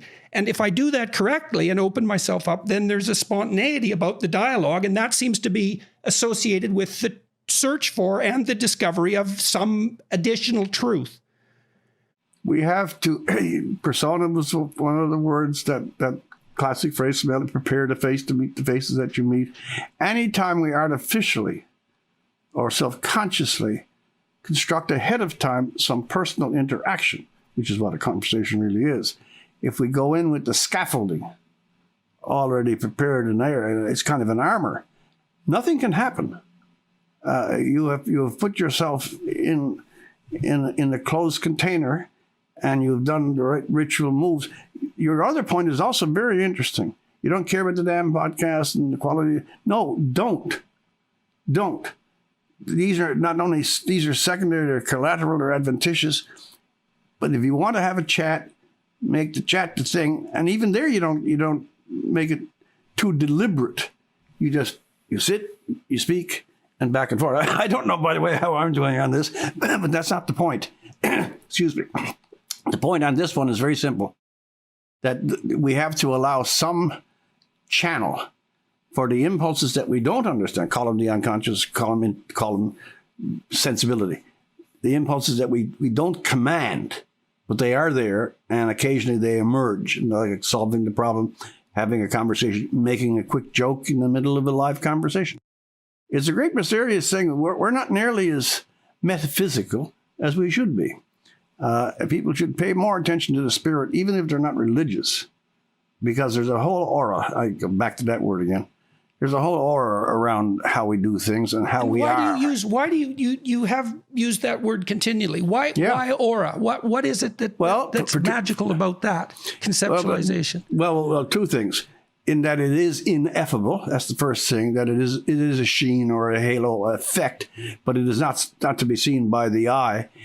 But there is, from some center, or maybe it's not a center, maybe it's a eye, but from some place, we derive psychological and intellectual energy that we can't command, but that in some ways we can prepare for, as you have said, by stocking the mind as best you can. There are elements in our areas of the highest thought that are structured logically, and research and all of these, but there's one other thing besides. And I call it aura mainly because of its insubstantiality, its invisibility, but also its link to something that's close to magic or close to religion. And you can choose either of those two terms. So the phrase that leapt to mind when you were describing that was the preparation of the temple for receipt of the divine revelation. And well, I spent a lot of time reading Carl Rogers. Carl Rogers, a psychologist, a counselor, clinical psychologist, a humanist, but originally a Christian seminarian, deeply influenced by Protestantism. And he wrote very deeply and practically about listening and talking to clients. And he insisted upon a certain kind of genuineness, that if you were operating properly as the therapist, that there were no persona tricks. You were fully there. Yeah. You were integrated, body and mind integrated. And there's something about that. Things have to line up all the way down to the bottom properly. And the more that happens, the better the quality of the revealed word. It's something like that. And you prepare that in part by exposing yourself to great thoughts, because they also eradicate the dross and the deadwood and the impediments to that movement of thought upward. And so while you're reading all the time and pulling in these great thoughts and the spirit that animates the great thoughts as well, you're also feeding that part of you that responds when you call upon yourself to answer a question. It's why I've stressed in my writings honesty in speech, because you have to rely on this capacity for creative revelation to guide you through the darkest possible times of your life when you have nothing else to guide you. If you've corrupted yourself with deceptive speech and therefore deceptive thought, you won't that won't be, there won't be anything there that's reliable when you call on it desperately. Yeah, I saw that you made that point, I think, in one of your recent comments. It doesn't matter where, but where you point out that some people go to university and they say, okay, I'm going to bend to the current dilapidated regime. I'm going to pretend that I adore all their sanctities. But as soon as I get out of university and I got the goddamn piece of paper, then I'm going to start fighting back. And you wrote back or replied, if you start lying and you make a habit of it, I'm paraphrasing, obviously, you won't walk out as easy as you think. And you either start from that point or you don't. And if you make that your persona, sometimes the persona takes over the person. That Oscar Wilde is familiar with that. One other thing I'd like to add, just throw in there, when you talk about getting so close to truth, remember also words themselves as words. If there is a place for enchantment and enthrallment and charm, Orpheus with his lute made trees. Remember that he could communicate with inanimate music in that case, but language also. I think one of the highest or hardest sentences in all writing is the very first one there. In the beginning was the Word. Words are actors. We have major control over them, I think, but they have an internal force. They have a residual force. They are magical. Hence poetry, hence Ecclesiastes, Book of Job. You know them better than I. I don't know if we ever penetrated that, but I do know that language in its individual terms, in its actual words, has latencies of disposition and force. Yes, it's right to think of them as active agents. Yeah. I'd like to hear you on that. So you watch every word and you watch every phrase and you watch every sentence and you try to get the rhythm right and you try to get the harmony right. And then you attack what you wrote and you see if it can withstand the assault that you can bring to it. And maybe you do that 50 times to see if you can craft something that you cannot improve no matter how hard you try, and that you can't break no matter what you bring to bear upon it. Well, again, as I said, I sometimes a very simple sentence. I mean, how could I explain or explicate would be better that particular sentence? In the beginning was the Word. They're all single syllables, prepositions, a definite article, and in the beginning was the Word. There's always, again, there's always that extra outside contribution that comes from the language itself, and putting. I sometimes think the Kabbalists, the great tradition of the Kabbalists, their minute examination of the intrinsic terms, the individual letters. It may seem like a superstition, but I think of it less as superstition than as a kind of mildly encouraged path to a certain insight. There is more things in heaven and earth than are dreamt of in our philosophy. I wish the universities, again, go back to our theme here, it seems to go through, in dealing with literature in particular and history, those kinds of subjects, would pay much more attention to also giving their students the capacity to imitate those writers. The best writer in America, in certain ways, is Abraham Lincoln. Isn't that an amazing thing? His inaugural addresses, oh Lord. They had power enough that when Martin Luther King came by some 100 or so years later, that they were operating in his brain. They were a living dynamic. Every drop of blood drawn by the lash should be paid for one drawn by the sword. Once we acknowledge that words continue to have some of their original dynamic, if they have been placed in the mind, and if they're kept up. Anyway, I know I'm rambling and I'm slightly more than incoherent. We tell our students, right? We should tell our students just what you're telling them now, which is that you watch your reaction to the words and you note the awe that's generated spontaneously, and you take note of the worship that you've just participated in despite yourself as the marker to what constitutes truth. Well, I think you have it. We will never fully comprehend the operations of our own full consciousness. Either it's beneficial or unbeneficial. But we do know that the spirit, whether religious or however you want to describe it, that there are elements that will not be put down in the account book because they cannot be tabulated and they cannot be named, at least at this point. You're in a clinical circumstance. You're partly a scientist, and we will go as far as the evidence can lead you in the physical properties. But there are aspects and dynamics of all human action that come from inspiration, the word put in, inspiration, to breathe. The demon that you refer to in all creation, the ancient poets thought that, or ancient philosophy, that the poets were possessed. Well, they were possessed. Something for a while. Herman Melville, great example, 25, 26 years old, and produces what is probably the only text, I'm using an 80s word, the only text that could be placed pretty close to a Bible. He flooded his mind. His mind was a volcano for about a year and a half that he did. He never wrote like it after, never equaled it.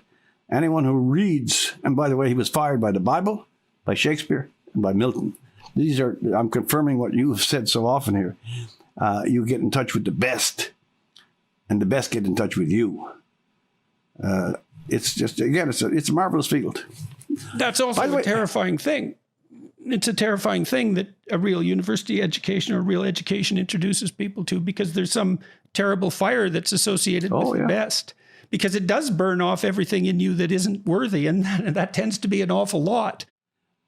Well, in my case, it's everything. So don't bring the match close. So, okay. So you're 8 years with Here and Now. And then what happens? Odds and ends of things. One thing that is probably interesting for the public side here is that at one point, in my own flaws, I was out of work, and I'm going to subtract a lot of detail because time only.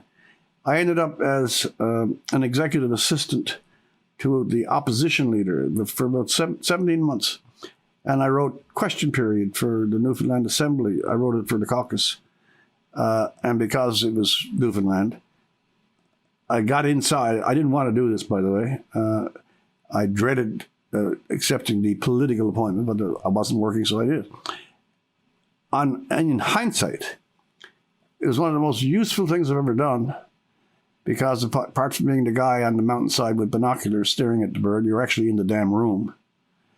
I heard what politicians think of journalists. I heard what journalists, obviously, think of politicians. There's a 30% ignorance ratio on both sides, never been cured. But it also really educated me, sensitized me to what are the buttons that you press if you go back to the journalism.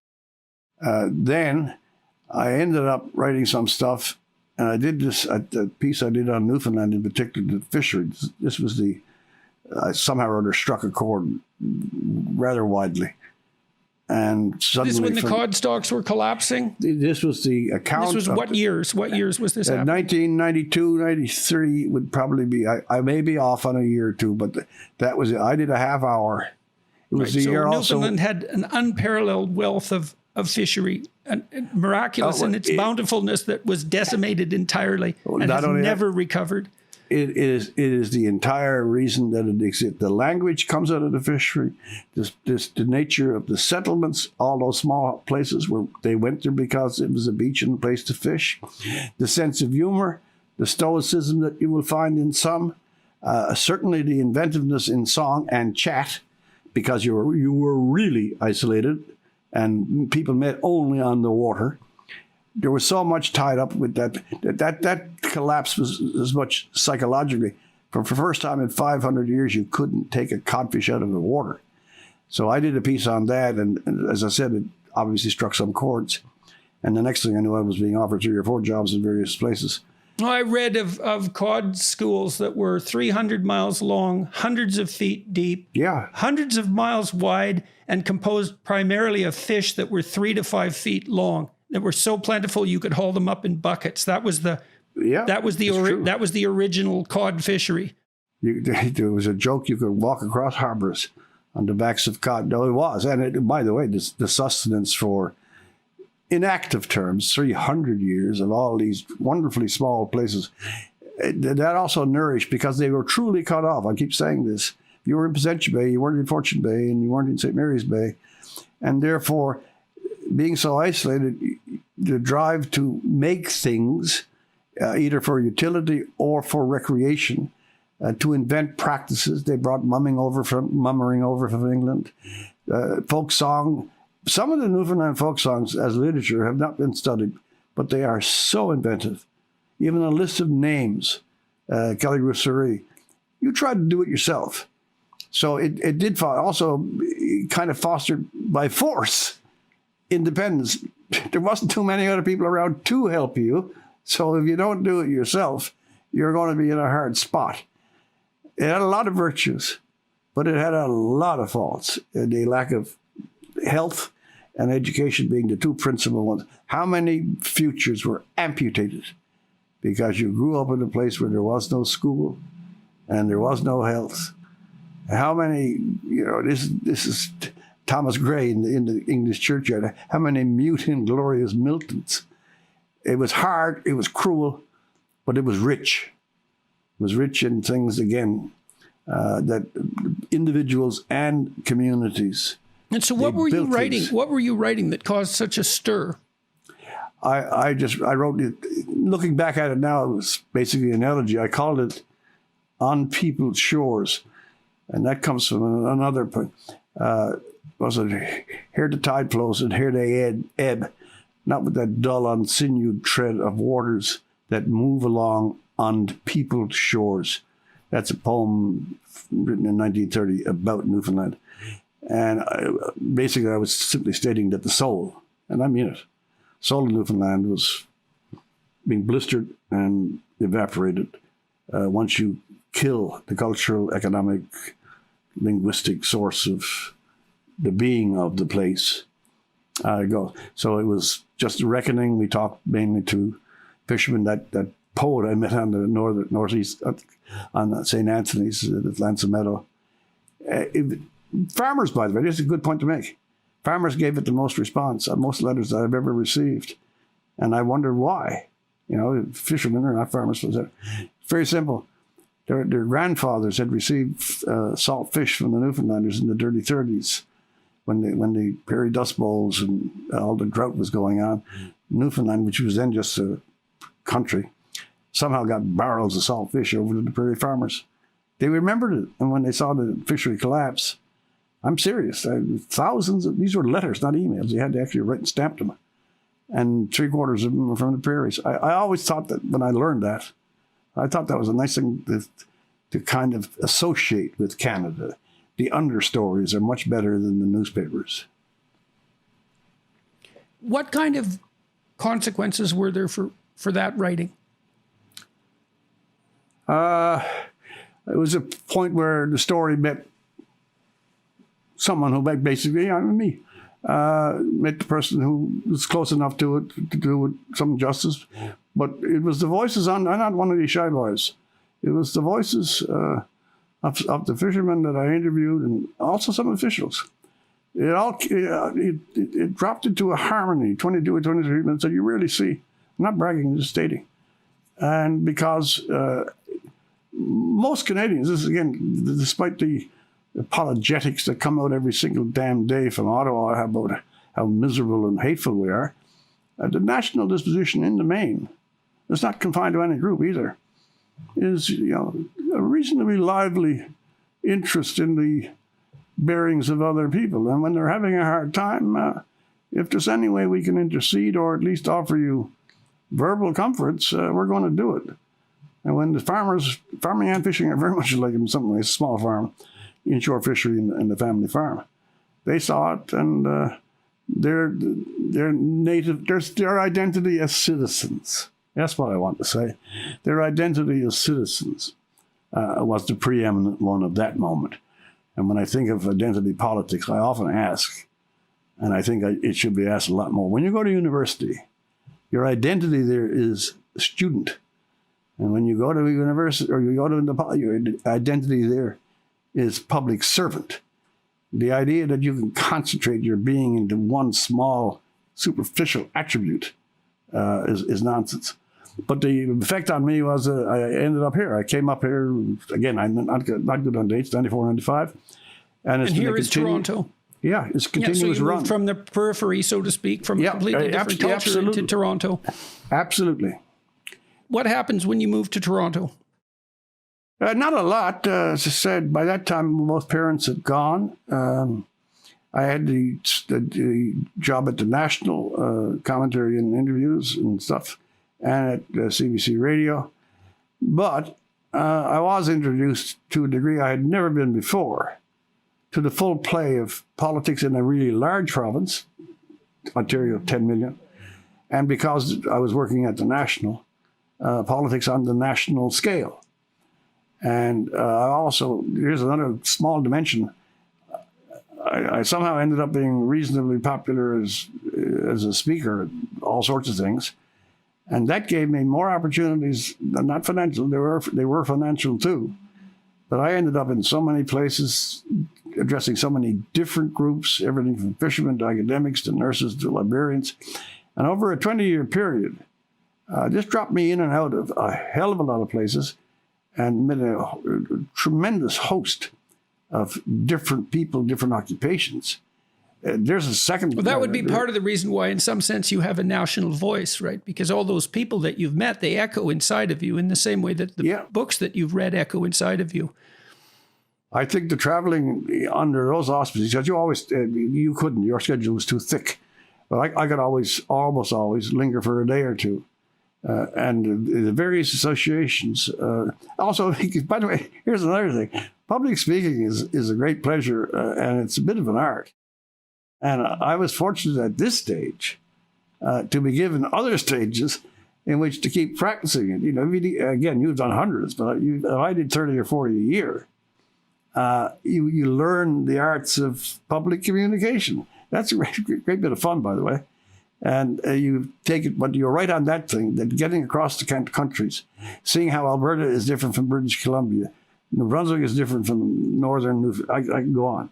This country is fluid. It has an underlying sentiment, pace Mr. Trudeau. There are core values in Canada, and they should be stood up and emphasized a hell of a lot more. But this is the second part, the practical education. You get out, you're not in Toronto all the time. And while I don't dump on Toronto, per se, if you get within its charm circle, you become one of the mental herd. The set of synonymous attitudes among the cognoscenti and journalists in this city is appalling.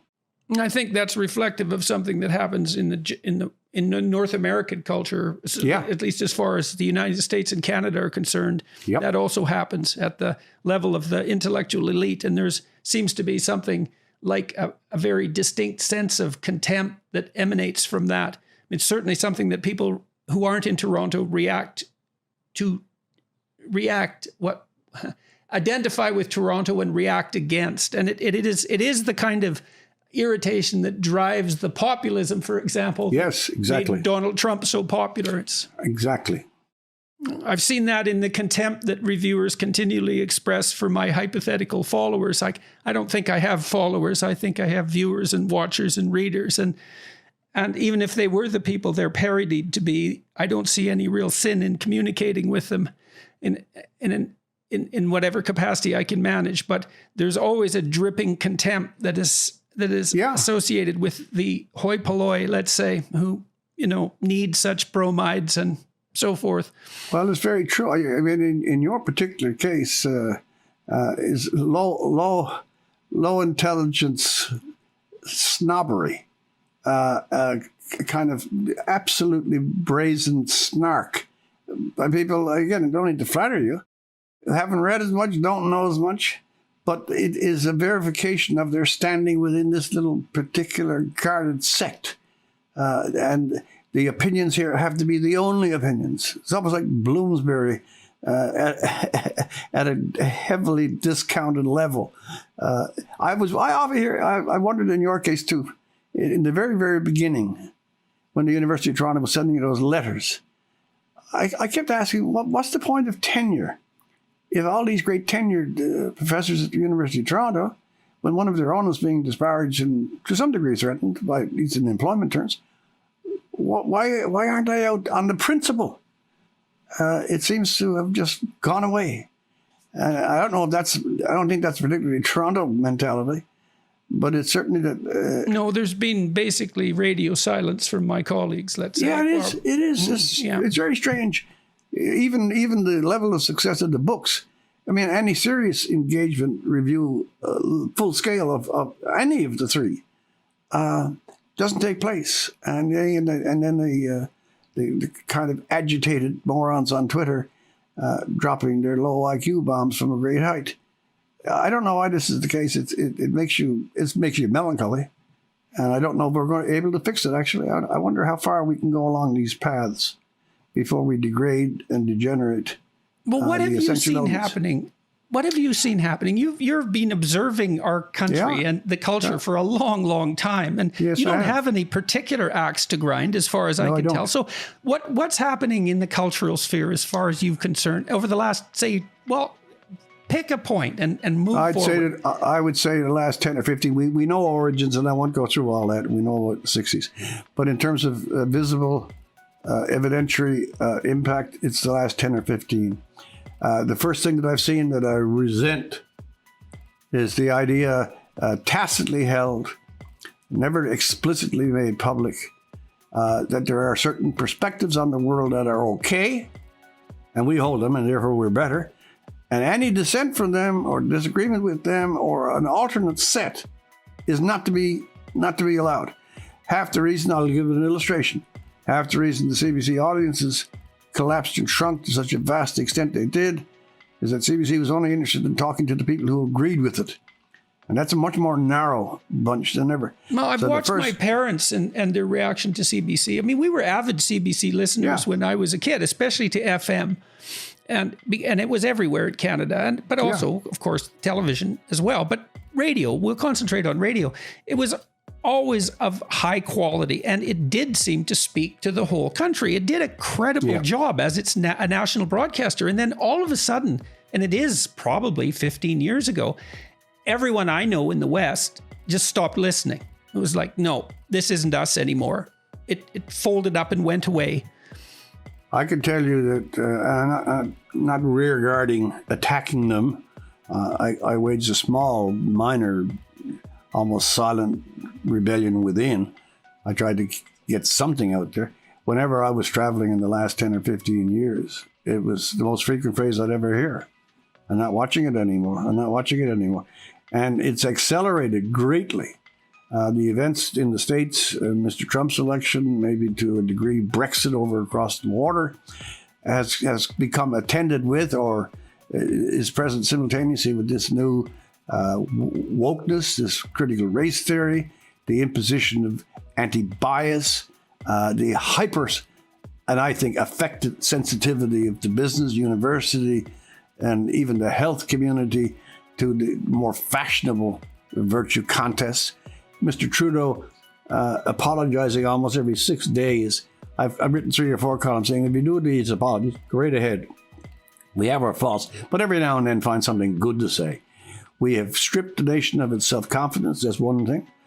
We have alienated and put out in the outer darkness a vast portion of the population. They are not listening to its cultural leaders or the Illuminati or the clerisy. People are afraid. Political correctness is a very feeble phrase to cover the psychological landscape in which people of moral character are afraid to say what is extremely obvious. We're polluting the political system and the intellectual system.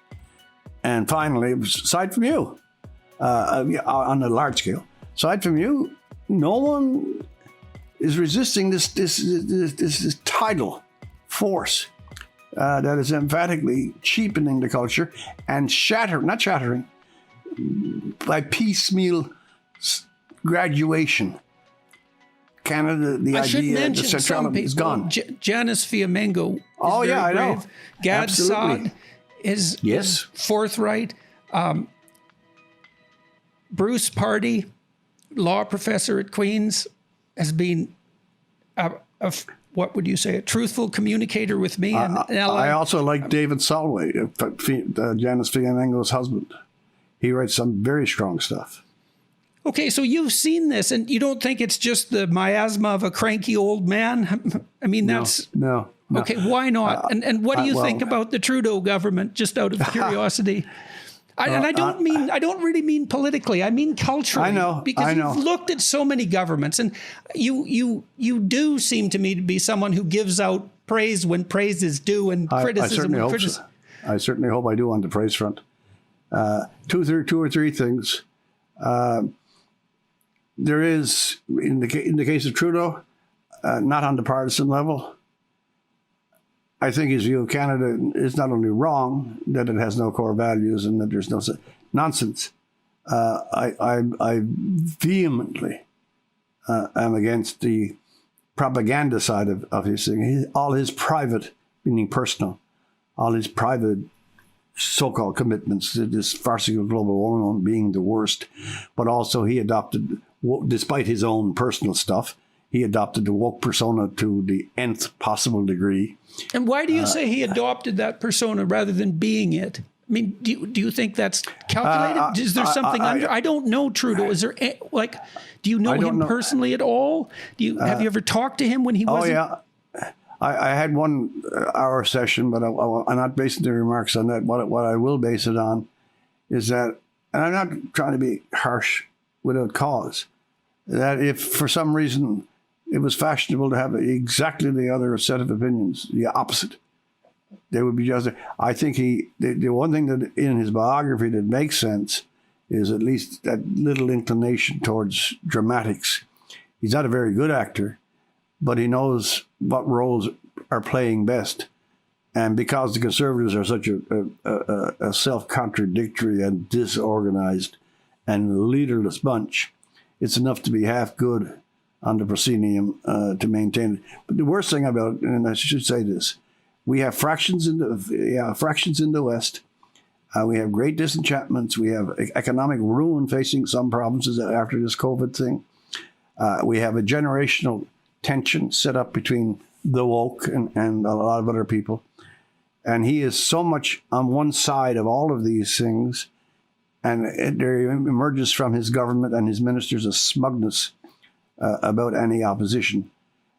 I can't think of a time when Canada, in a kind of soft way, was in such a possibility of losing its own confidence and of shoulders back, as you say. This country, bit by bit by bit, is shedding the sense of its own integrity and drifting. And politics is so shallow these days. I wish you could ever hear.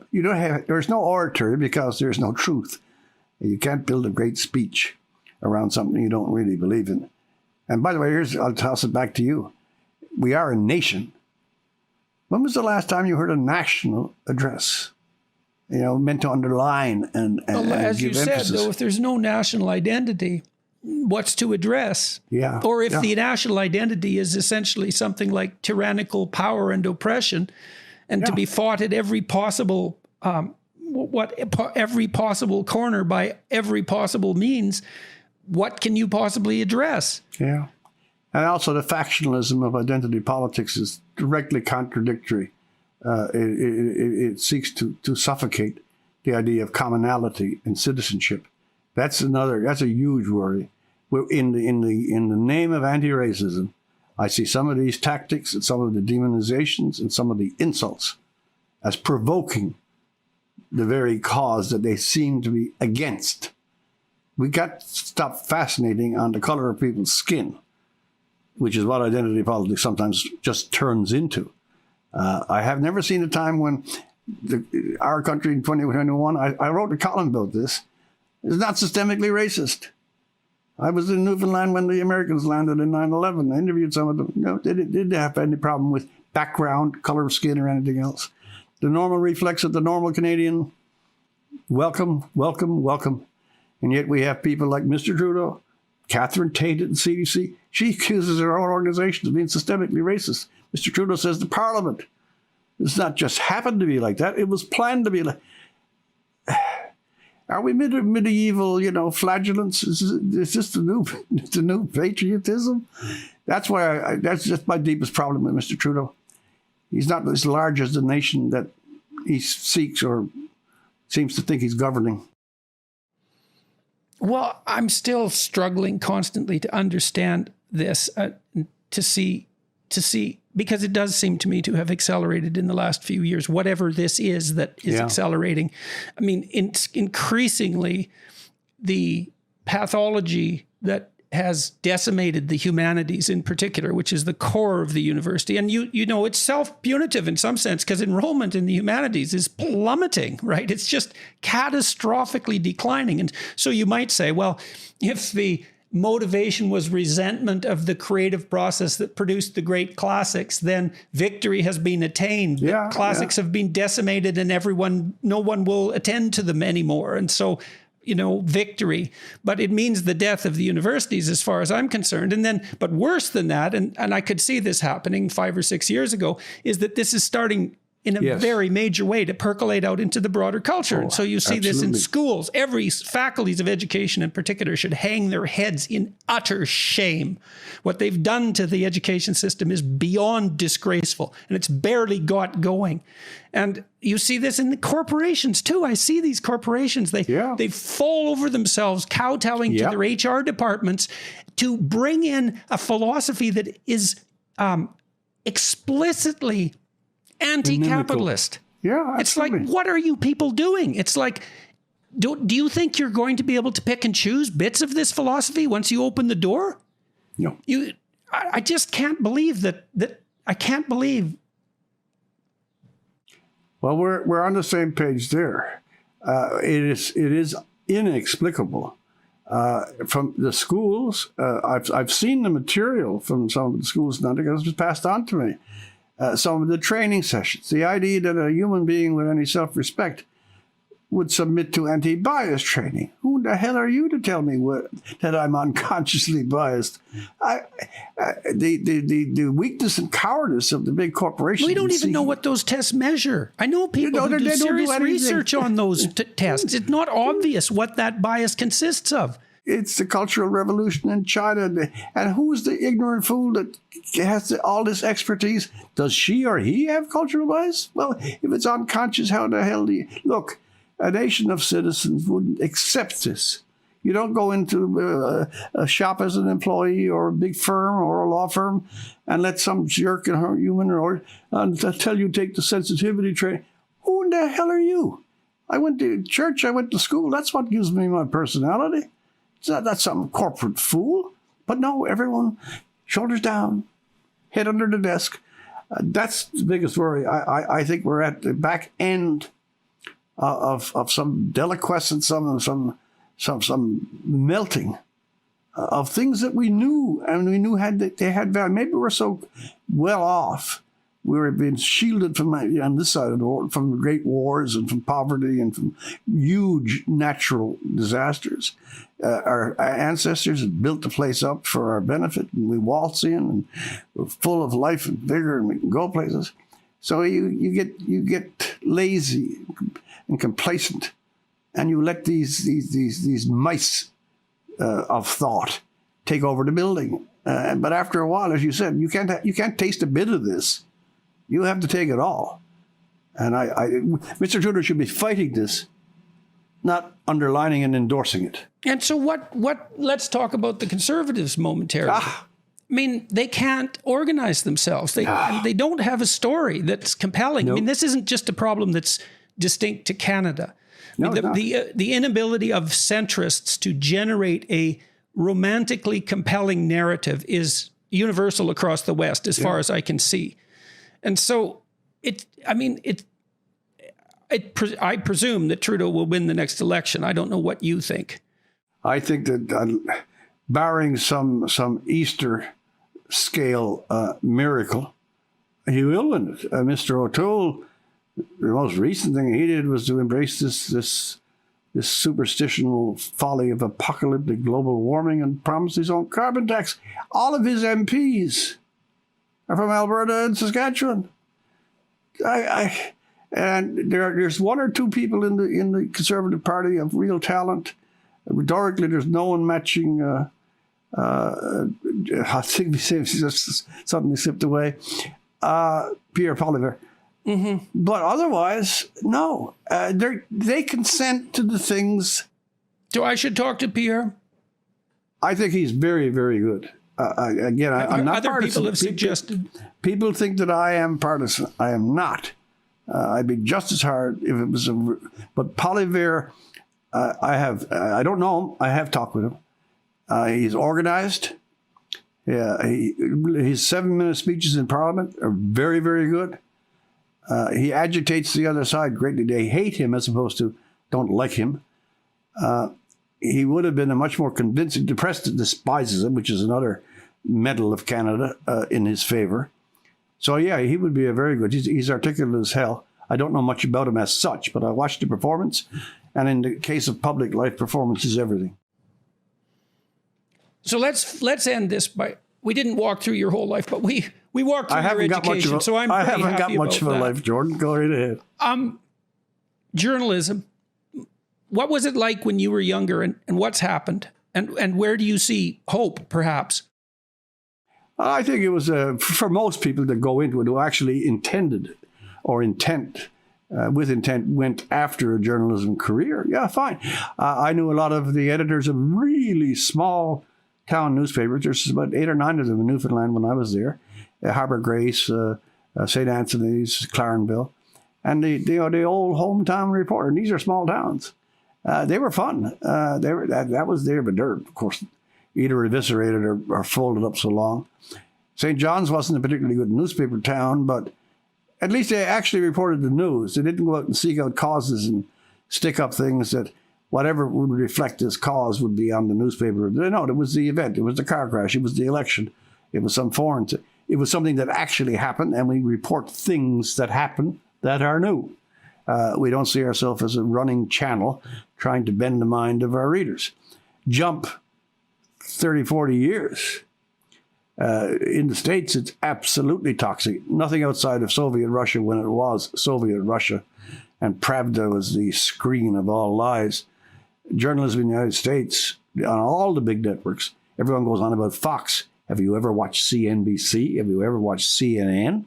I mean, you'd need a mental cleanser if you were in the same room. They are ruinously corrupt. They are ruinously incompetent. Some of their anchors are stupid. I mean, stupid in the sense that they had to work hard to get as stupid as they are. And then you have the newspapers who decide, well, Trump is such an evil that we have to change the entire doctrine of what a newspaper is. We are out to get him. When newspapers become activists, it's time to walk to the cemetery and bury the printing presses. So how much of that, Rex, how much of that do you think is merely a consequence of technological revolution? I mean, there's so much journalism now. Because anyone can pick up a pen and have an instant international audience if they can attract it, right? You can blog, you can do YouTube videos. It's like no one has a monopoly on bandwidth anymore. And no. So the newspapers and classical journalists are really up against it in a profound way. I mean, are we just seeing the consequences of... No, you think it's more than that? No. I know it's more than that. I'm being defiant here now. I know that journalists in the higher altitudes, national journalists especially, they now see themselves as procurators, as persons as prestigious, to some degree at least, as those they report upon. They also have invested themselves with a clerical view of things, that they have a wisdom that perhaps even the people they're reporting on are incapable of receiving. They are there to teach you. CBC, from my perspective, lost its audience mainly because it became a preacher. And the chief characteristic... boring preacher. which is even Oh, worse. you have hit so many nails on the head with that. You do not need Salmonex if the CBC is on these days. But no, journalists have self-appointed. This is the problem. Let's take the trans movement.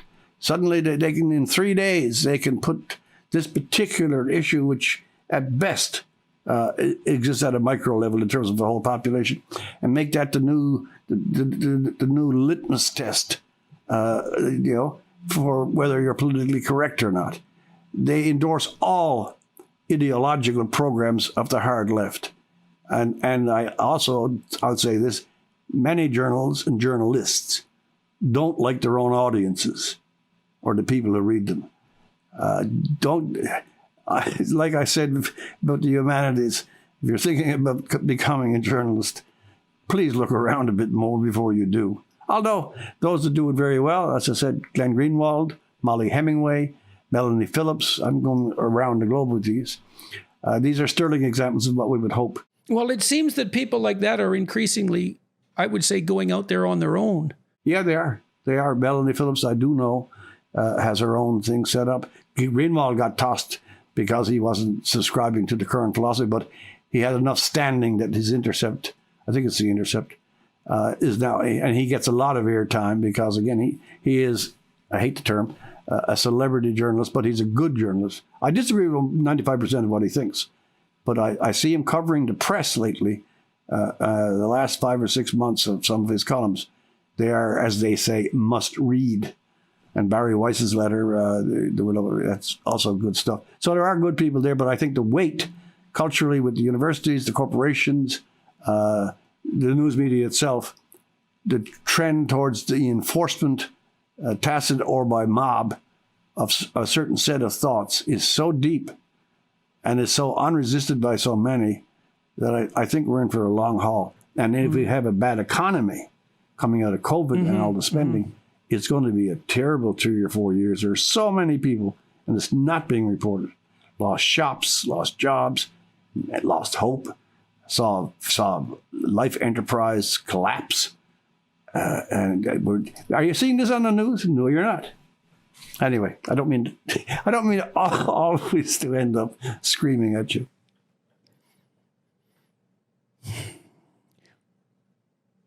What makes you optimistic? Any flare of independence. I'm not as convinced that some of the brilliant writing that is being done in analysis and opposition is reaching enough people, but I am encouraged that there's a lot. I can't go through the whole span. There's a lot out there if you search it out. I don't know if this would be classified as optimism, but when societies get really challenged, inevitably they revert to the genuine virtues.